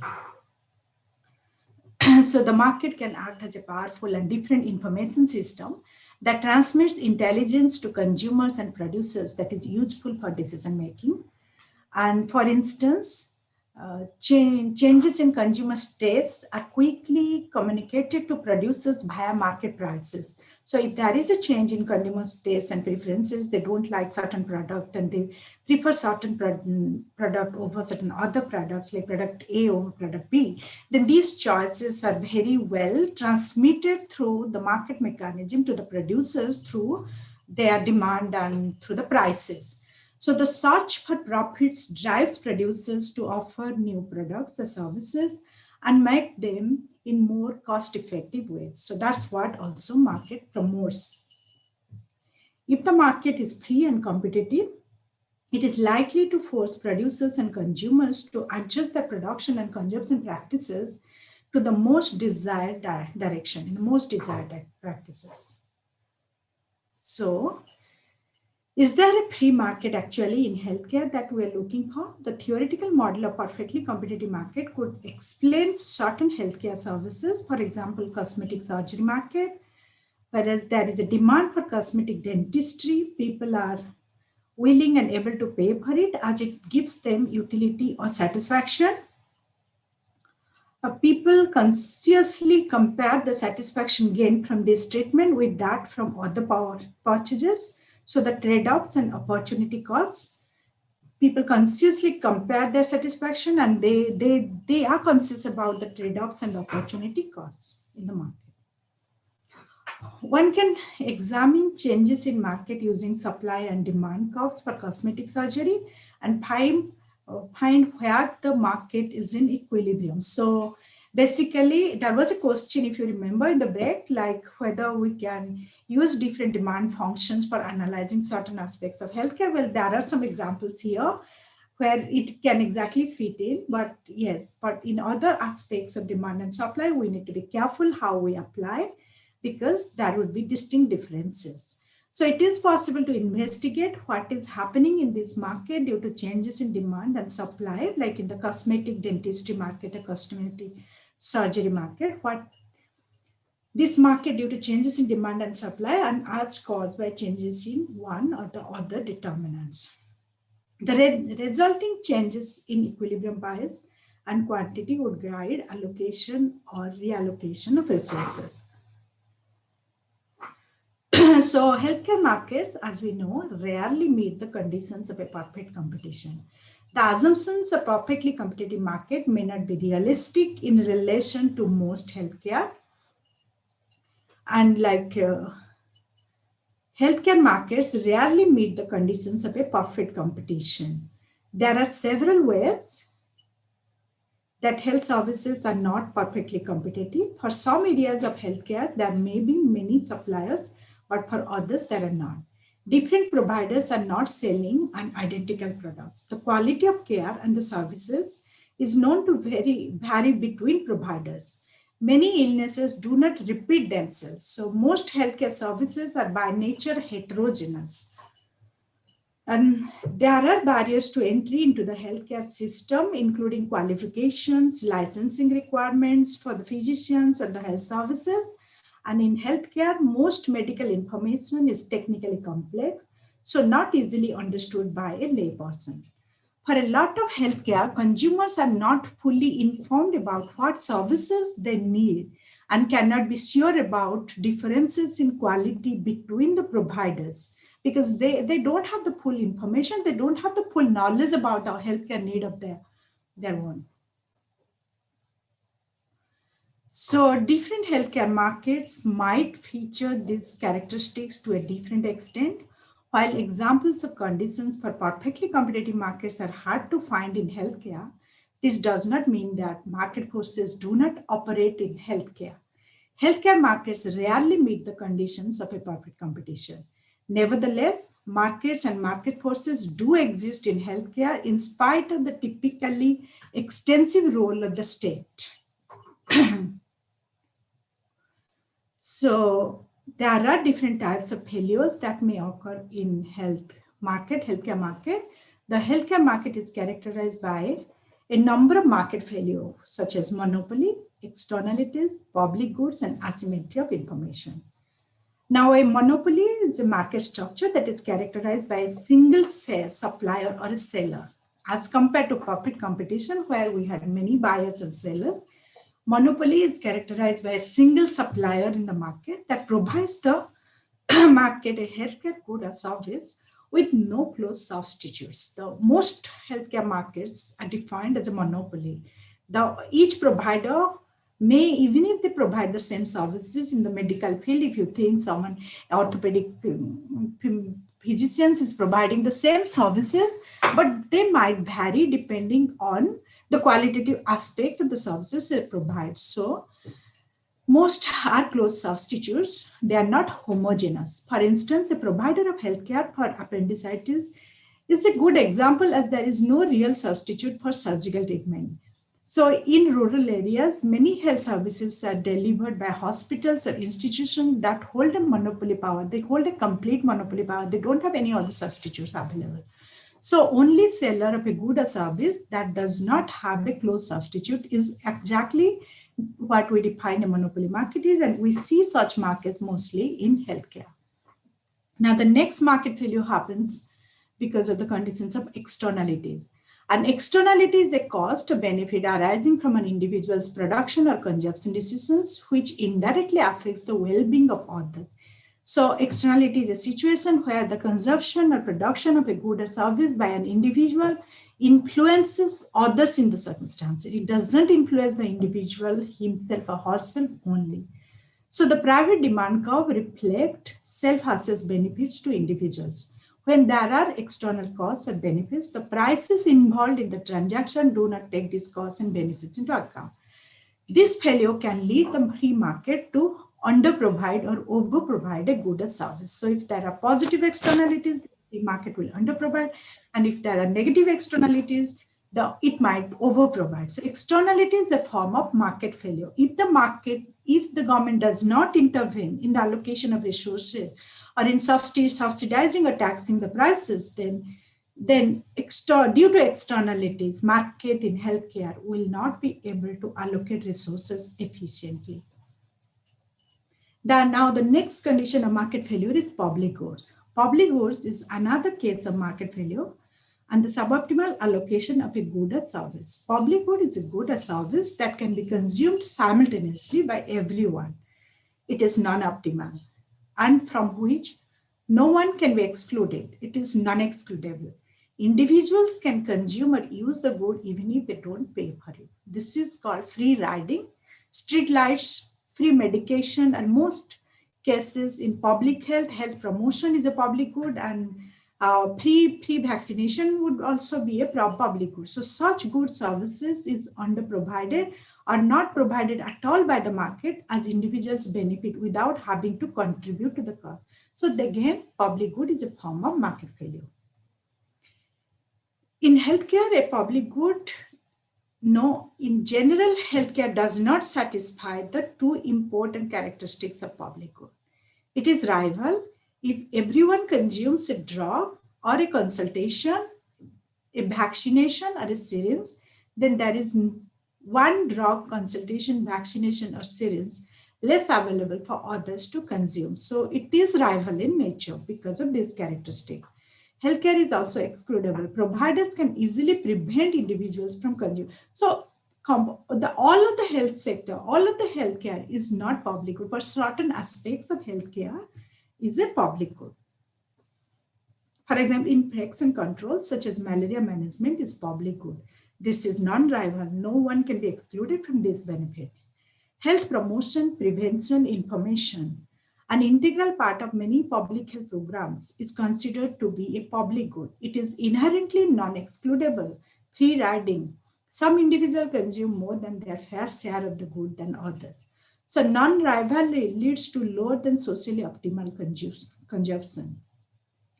So perfectly competitive markets undersupply the public goods so that direct delivery or some financing by government is required. So government intervention is required to reach a socially optimal level of output or use. Government financing is required to reach a socially optimal allocation of public goods. Now, uncertainty and health insurance. So why do we need health insurance? What is the role of health insurance? And First of all, why do we need health insurance in healthcare? While in economics, we see there was no role. If the market performs perfectly freely, then we don't require any insurance, anything. So why do we need health insurance? Insurance market is a response to the market failure related to the uncertainty around the timing of demand for healthcare that would arise due to the burden of risk. Demand for healthcare is often manifested as a demand for healthcare insurance. People cannot insure against ill health itself, but rather the financial costs of ill health. So people cannot insure, but they can insure the financial cost because healthcare is very uncertain. When you need really a healthcare, an emergency healthcare, how much you need the intervention, people cannot be always prepared for this. They would not have the funds to avail the services. So that's where the uncertainty of healthcare requires the role of health insurance. People are risk averse, avoid risk, and gain utility from covering the uncertainty of large financial losses and thus willing to pay prices and premiums. Health insurance is insurance against health treatment costs. So health insurance is not an insurance against health, the disease. It is a insurance cost. It is a insurance against the healthcare cost. Insurance market certainly complicate the simple demand model of demand you studied earlier. Consumers, instead of demanding healthcare, demand health insurance. The insurance companies then demand the healthcare, or else the individuals demand it and the insurer pay for it. Health insurance also causes market failures due to asymmetry of information. Now, what is asymmetry of information and how it is addressed in the healthcare? Asymmetry of information is a market situation where all participants, for example, producers, sellers, providers, consumers, buyers, and patients of healthcare, do not have access to the same level of information. Asymmetry of information exists when one person in an economic transaction has more relevant information than the other person. This could possibly occur in healthcare insurance market. This can lead to actions that work against the uninformed party and result in market failure. Information asymmetry in health insurance market leads to the issue of adverse selection. So we'll study what adverse selection is. For example, in the insurance market of life insurance or health insurance policy, buyers of the policies have more information on their real health situation. You and I, as an individual, when we avail the health insurance, when we enroll for a health insurance, we know our health status better than the insurer. So there is asymmetry of information between the two. So uneven distribution of information obstruct optimal decision, and the marginal benefit is different from the marginal cost here. So the insurance company, the seller of the policy, is more likely to make non-optimal based decision because the insurance company does not know the exact health status of the insurer. So the buyers of the health insurance policies have more information on their real health situation than insurance providers.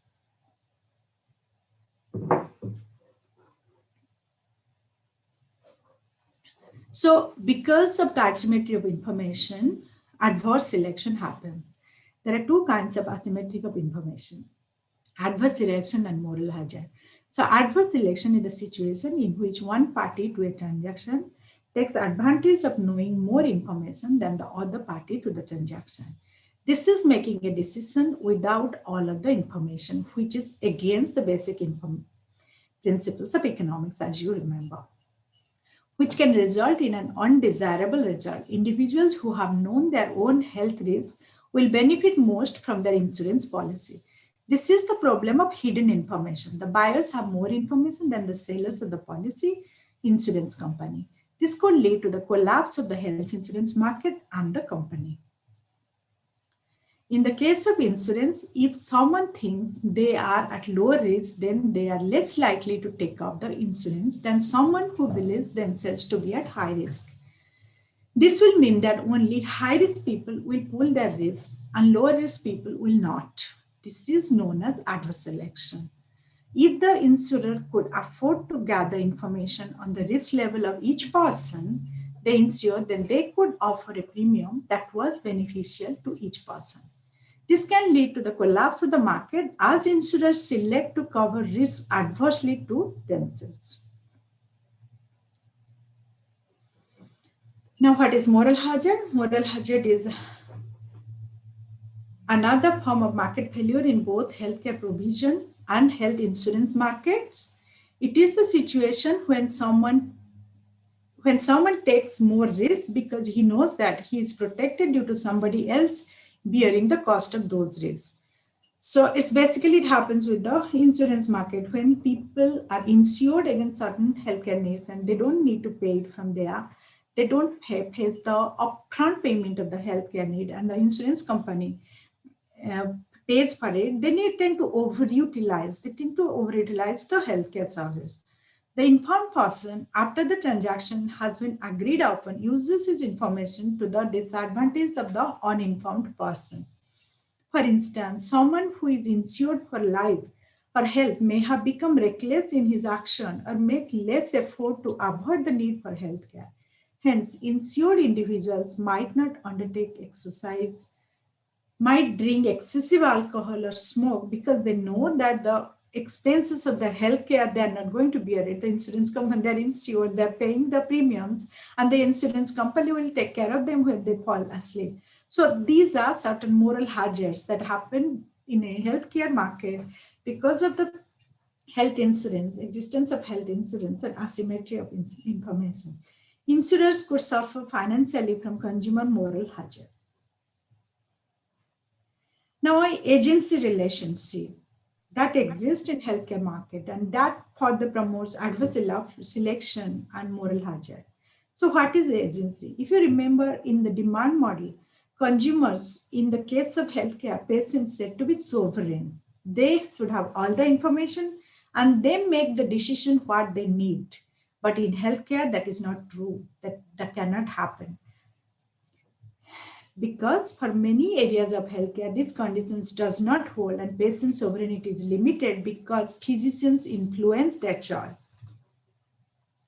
So information asymmetry and moral hazard, and the agency relationship is subject to information asymmetry, and the doctor is usually better informed than the patient. And this can give rise to moral hazard. Moral hazard occurs in here as agents, the doctor may act in their own interests at the expense of patients or the third party payer and create supplier induced demand. So doctor can sometimes act in their own interest, and they can prescribe more services than actually optimally needed. They can prescribe more lab tests, more pathological tests, more diagnostic tools for their own benefit of earning more and than what is optimally required. So this is something we call a supplier induced demand, is the demand that exists beyond what would have been asked by the consumers or patients if they had been perfectly informed about the health problems and the various treatments available. So moral hazards occurs if the doctors sometimes decide not to work ethically and they decide to work for their own interest and they don't prescribe the optimum healthcare needs. They actually prescribe more than what is optimum for the patient, and that creates the supply induced demand in the market, and that imbalances the market. So asymmetry of information is common in both the healthcare insurance market and in healthcare services. In a system with third-party payers, such as social insurance or the social insurance system, private insurers, or government, there are theoretically three asymmetries of information. The inefficiencies that are because of the relationship between the patient and doctor and payers, and typically the agency relationship. So between the patient and doctor, the doctor knows better than the patient what is optimally needed. Whereas similarly, in case of health insurance, if the doctor or physician is paid by a third party, like not directly by the patient, but they are mostly paid by the health insurance insurer or by the government, sometimes in a tax-based systems, then they also, the third, the source like the insurance company and the government does not know what is the optimal level of service required for the patient. It's the doctor who knows that. So because of this third party relationship, healthcare market helps like to go by the principles of perfectly competitive markets, free markets in economics, and these are the market failures, and it helps to allocate resources and services efficiently. That's why we need government intervention. We have seen a number of arguments in support of markets, including that facilitation of technical and allocative efficiency, innovation, resilience, voluntary operation, and choice. Market failure also exists in both the healthcare market and the health insurance market. The presence of these facilities, particularly the presence of monopolies and externalities, is a strong argument for government intervention. Some of the measures could include taxes, subsidies, regulations, creating awareness, provision of information and promotion, etc., to minimize the adverse effect of the market failures. Is government intervention meant to address market failures always efficient and successful?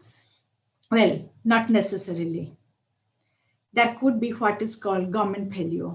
That could be what is called the interest of the political party as well. So that brings us to the question of health system financing, how the health systems are financed, and what does health system financing mean, and what do we aim to achieve through health system financing? Well, I would like to highlight here, while I am going through these topics, I'm just touching on these topics. These are all in itself are huge areas that we cannot cover everything today. So I am just touching upon these subjects of the overall concepts. So health system financing is the process by which revenues are collected from primary and secondary sources, accumulated in fund pools, and allocated to provider activities. This is what health system financing means. The financing means the revenues are collected from primary and secondary sources like out-of-pocket payment, or it is collected through taxes from the people, or through insurance part is collected. So it is collected as premium, out-of-pocket payments, or through taxes. They accumulate in a fund pool and they allocate to provide activities that is required for healthcare. Now, the health system financing involves three main activities, like revenue collection, refers to the raising of funds either directly from individuals seeking healthcare or indirectly through governments or the donors. Fund pooling refers to the collection of funds that can be used for financing a given population's healthcare so that contributors to the pool share risk. So purchasing is the process of allocating funds to the provider of healthcare. The functions, the basic functions of the health system looks like this. This is a simple conceptual model of it.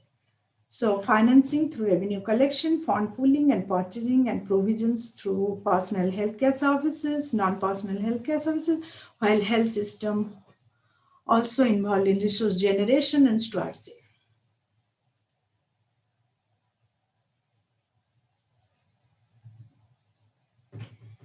Health system financing originates from the households through the out-of-pocket payments, taxation, or health insurance. Healthcare financing represents a flow of funds from patients to healthcare providers in exchange for services. There are two ways of paying for health services. Out-of-pocket payments, this is the simplest and earliest form of transaction between patient and provider. And third-party payment, where providers are paid by an insurance company or by government. Through an insurance company through the collection of premiums, and they pool it and they pay to the providers, or through a government where the government collects through taxes. The following, I think I'm not covering the chapters focused on principal types of financing through third parties. So that, as I said, health sector financing is a complete chapter on its own and it has many aspects. So what is universal coverage?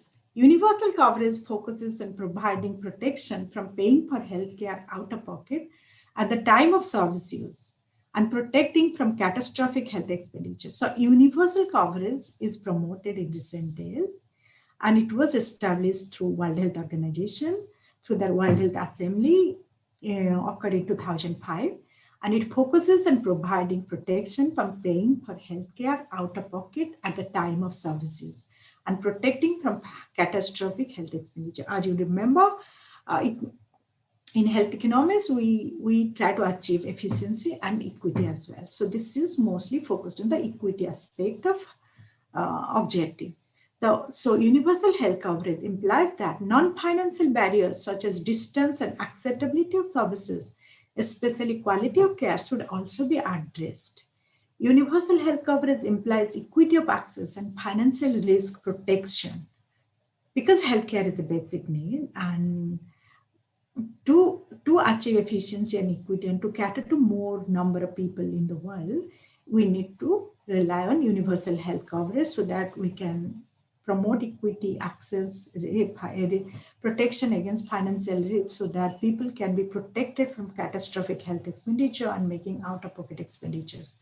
Also based on the notion of equity in financing, contributors are based on ability to pay rather than according to whether a person falls ill. So that is what universal health coverage also focuses on.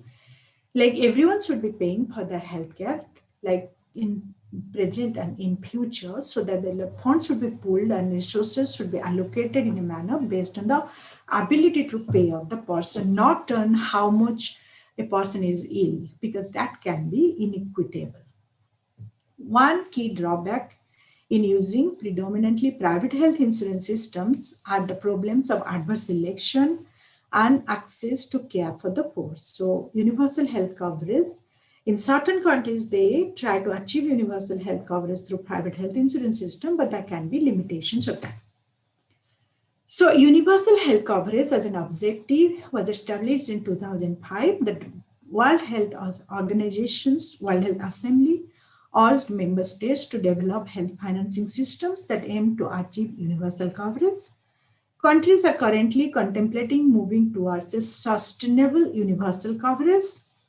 All countries in the world, they are moving towards a sustainable universal coverage, but which country in what state, it varies. There are different ways to achieve universal health coverage: financed through general taxation, through health insurance schemes, or through a mix of financing resources. So which country adopts which principles and how they make the combination, the mix, so that they can achieve, that depends on the political context, the historical context, and that varies from each country to country, how the health system is adopting it and all those things. And the universal coverage can be achieved through one national system or a number of different schemes. So it can be one national system or it can be a number of different schemes. Universal health coverage requires that prepaid funds, either tax-based or premium-based, are pooled, ensuring that funds from richer groups are used to varying degrees to subsidize healthcare utilization of poorer groups. So the relationship between health financing functions and universal coverage objectives, I tried to present it here. So first row represents revenue collection, pooling, purchasing, then the health process, formulation and implementation. In those arrows, the policy process, formulation and implementation, lot of things lies in that. That may address the question that Tri asked earlier, which one is optimum, whether Indonesia is at the right point or not, whether other countries, where the other countries are. So that policy process, how do they formulate this and how do they implement it? And health financing norms basically based on sufficient, equitable, efficient revenue collection, financial accessibility, achieving efficiency, equity in purchasing and provision. So universal health coverage, the adequate health service coverage of the whole population, and it aims to give equitable access to everyone. Now, different healthcare financing models that are used in the world to achieve universal coverage by different countries. One can be tax-based system, which is called Beveridge model. Beveridge model is mostly used in United Kingdom, and we in Australia also practice some of the, while it is a mixed at the moment also in some countries. And the social health insurance scheme, insurance model, the Bismarck model, that is mostly used in European countries like France, Germany, and private health insurance that is mostly practiced in the United States, and community health insurance. That's mostly practiced in different sectors in developing countries like I know India, Thailand, and all this country, and Indonesia. It might be that's a community health insurance like the self-insurance scheme, the women health groups, and the self-insurance scheme, and the microfinancing groups that are promoted. So these are complete. Each dot point here is a complete study in itself. I'm just touching upon these models. I cannot go over what each model means today.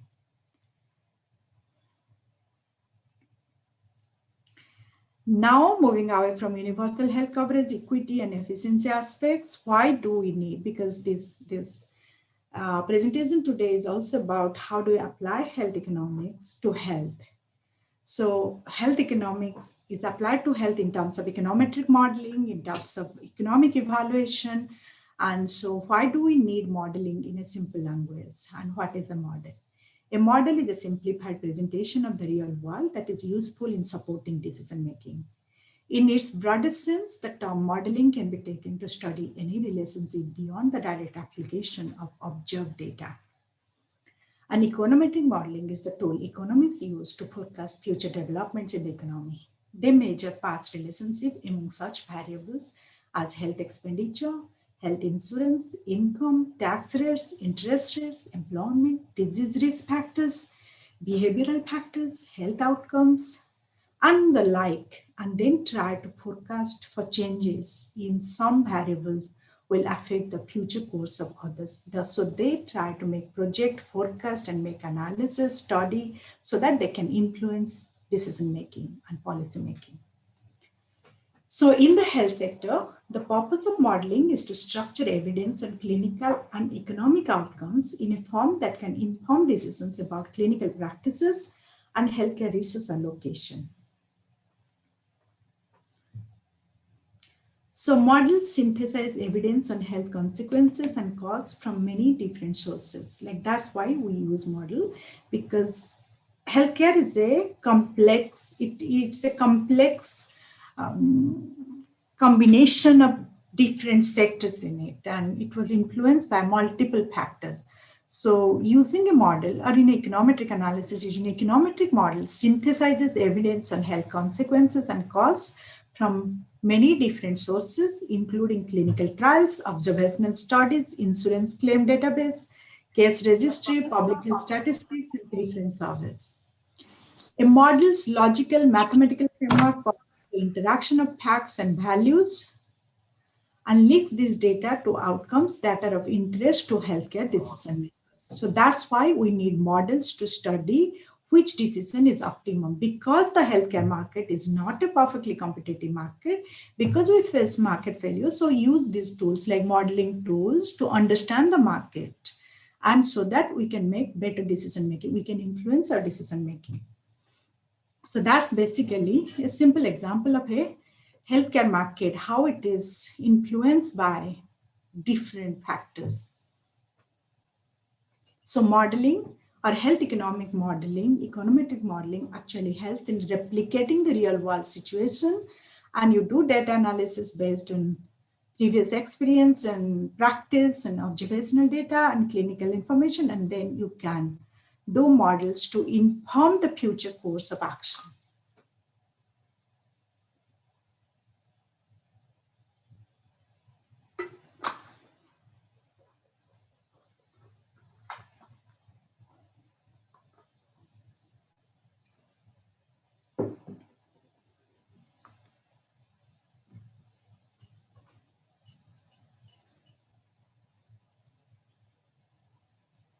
Now, why do we need health economics? This is a very good example of that, the medical, because this is a changing world. The healthcare need is changing, and why it is changing, and our needs are changing. So how do we represent that? Medical advances are happening, due to increase in life expectancy, changes in family structure, norms, where the population aging is also influencing, and economic independence of families, disintegrated families, where there is a generational aging people are living longer, and they are not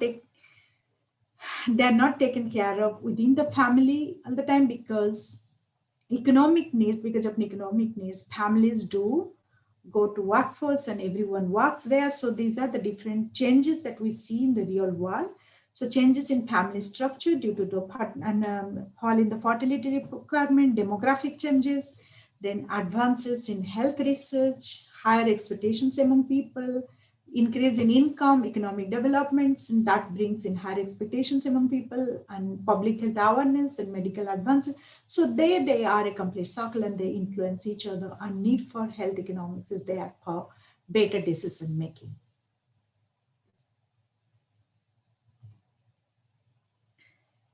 Now comes the question of what is health economic evaluation and what type of decisions does it inform? Well, first of all, why do we need health economic evaluation? Because we don't know how to make the optimal allocation of resources in the healthcare. Because as you have studied, healthcare market fails to be a perfectly competitive market based on economic principles. Healthcare market faces certain varieties of market failures. So market failures means the economic forces of demand and supply does not really allocate resources optimally in healthcare markets. So healthcare markets are not optimally allocating resources. Therefore, we need health insurance. Therefore, we need government intervention and all these things. Well, the context is we don't have a market here does not mean we don't need to allocate resources optimally. So the basic idea of allocating resources optimally, the question of allocating resources optimally between different sectors, even within the health sector, between primary care, between the specialist care, between the promotion and public health, how do you allocate resources? And even within a care, like in case of cancer treatment, which therapies should be adopted for certain specific varieties of cancers, similarly in other cases, that basic question, that basic underlying question still remains there, even if we have market failure, we haven't attained. So that is why we use economic evaluation, health economic evaluation, to understand what types of decision does it, what is the optimum decision, how we can move towards making more efficient and equitable decision. So health economic evaluation is a decision to do or not to do something. So depend on weighing of the advantages, for example, the benefits, and disadvantages, for example, the costs and opportunity costs. So health economics evaluation is there to compare different choices to using the scarce resources so that you can make the optimal allocation of resources. The comparative analysis of alternative course of action in terms of their costs and consequences. That is what health economic evaluation. Now again, health economic evaluation is a full chapter with a full study on its own. I'll just touch upon the basic points. So these are few examples from Australian media I could put here. So like the decisions like mental health cost in Australia is $500 million every day. And whether to allocate resources for mental health, that $500 million has opportunity cost. It can be invested on other health sectors, like for cancer treatment, for cardiovascular disease. So when we estimate that is the cost required for health sector, so what is the opportunity cost? Is it the optimum choice? Are we moving in the right direction to achieve efficiency and equity in healthcare? Similarly, why mental health treatment can be too expensive for those who need it more. So these are certain decisions that we need health economic evaluation to achieve an answer. So economic evaluation is basically making a choice while comparing between two alternative options. You are weighing the benefits and cost of the options, and there is a time period involved in that. Because you are evaluating the costs against benefits. So it's over a period of time. Health economic evaluation takes place on certain aspect on matching categories of choice where you can make a choice and it is comparing to alternative options. There are different types of economic evaluation that we practice, like cost benefit analysis, cost effective analysis, cost utility analysis, and cost analysis.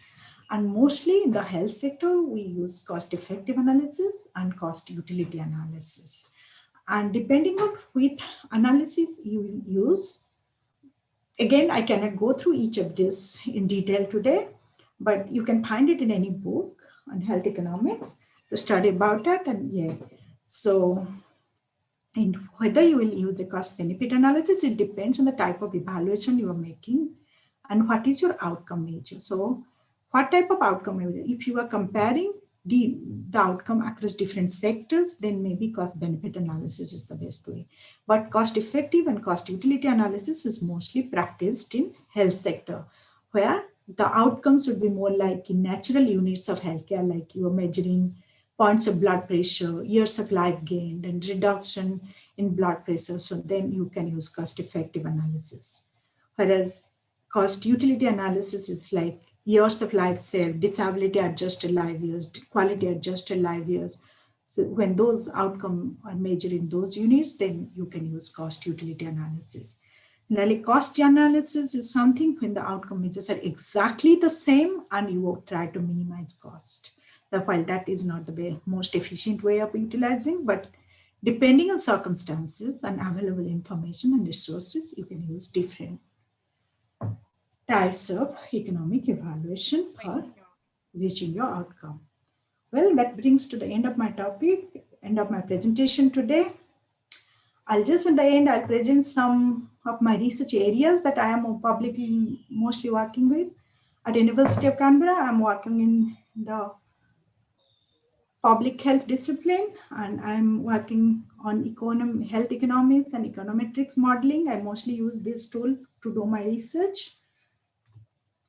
The specific topics that include informal carers health in Australia, aging communities in Australia, economic evaluation of earthquake modelings in Australia, health inequity, youth mental health in Australia, maternal and child health in Australia and India. Maternal and child health, mostly I worked on India and other developing countries, and socioeconomic status of hospital-acquired infections. I have worked on that field as well. Thank you, Vitri. That brings me to the end of this presentation today. Thank you, Dr. Itismita, for the interesting presentation. And I think several of our questions from previous session is answered through this second session. So thank you. There's several questions that we have from the audience. I will read some questions that were in the beginning, I think, of the sessions. It's from Hesti Tumangke and also from Ignatius Gongo. They have questions that are related. So Hesti wants to ask your opinion about rapid tests for COVID-19 in Indonesia. So can it be categorized as public good? Because there are some issues in inaccuracy, and it's also for Indonesian context, it's pretty expensive. And Pak Gongo related again to COVID-19, because I think now, whatever your topic is, COVID-19 will come up as a topic in our presentation. So Pak Gongo wants to ask about COVID vaccines, COVID-19 vaccines, and its politics. So developing country and well, maybe it's just your view on it, and maybe from I think the COVID-19 vaccination and this, they are definitely fall under the public health category, because the consumption and use of that by one person influences others, because it's an infectious disease category.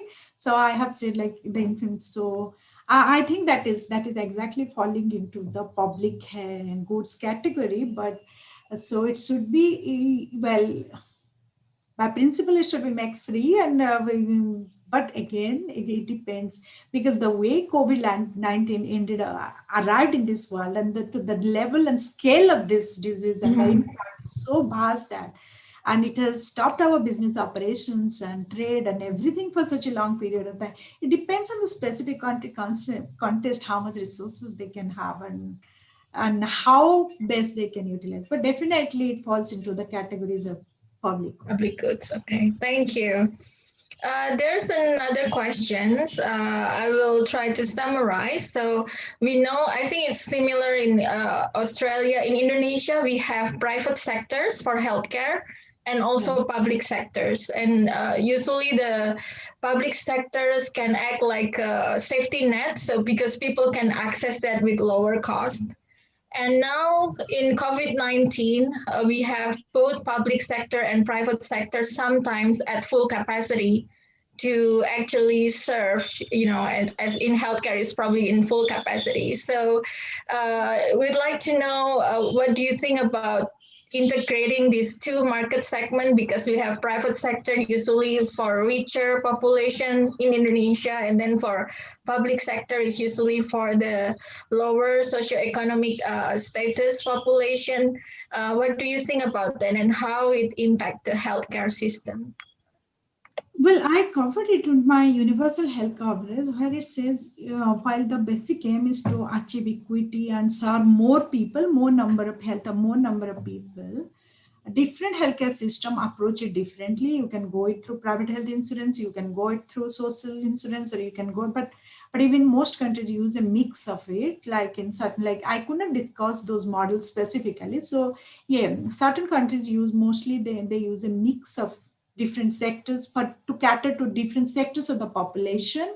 So I think I'm originally from India. So India is also similarly like where we have a private health insurance market, and also the government provides the basic health needs. And so, but in terms of integrating it, it's a much complex question for me to answer. It exactly depends on the specific context. Yeah. How best you can achieve, and in depending on the population, depending on the healthcare need, and the COVID-19 also made it all a chaos for the health system. It was so it has so overwhelming demand in the health sector. I think the health systems in countries are failing actually to cater to the services. So yes, so what would be the best combination? That's definitely a big question that we are all approaching to achieve here. That's true. It's kind of like a big shock, not only to the health system, but also in our daily life as well for now.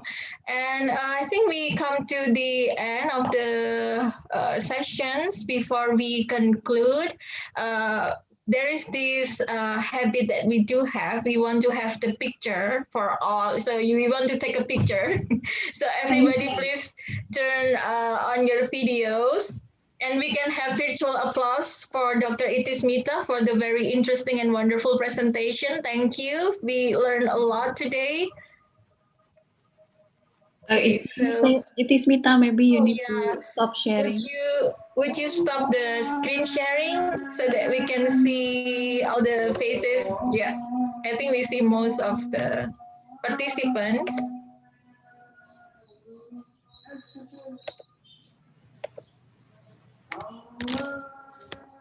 Okay. Okay, so let's take a picture. Usually we will just count 1, 2, 3, but it's virtual, so let's just smile.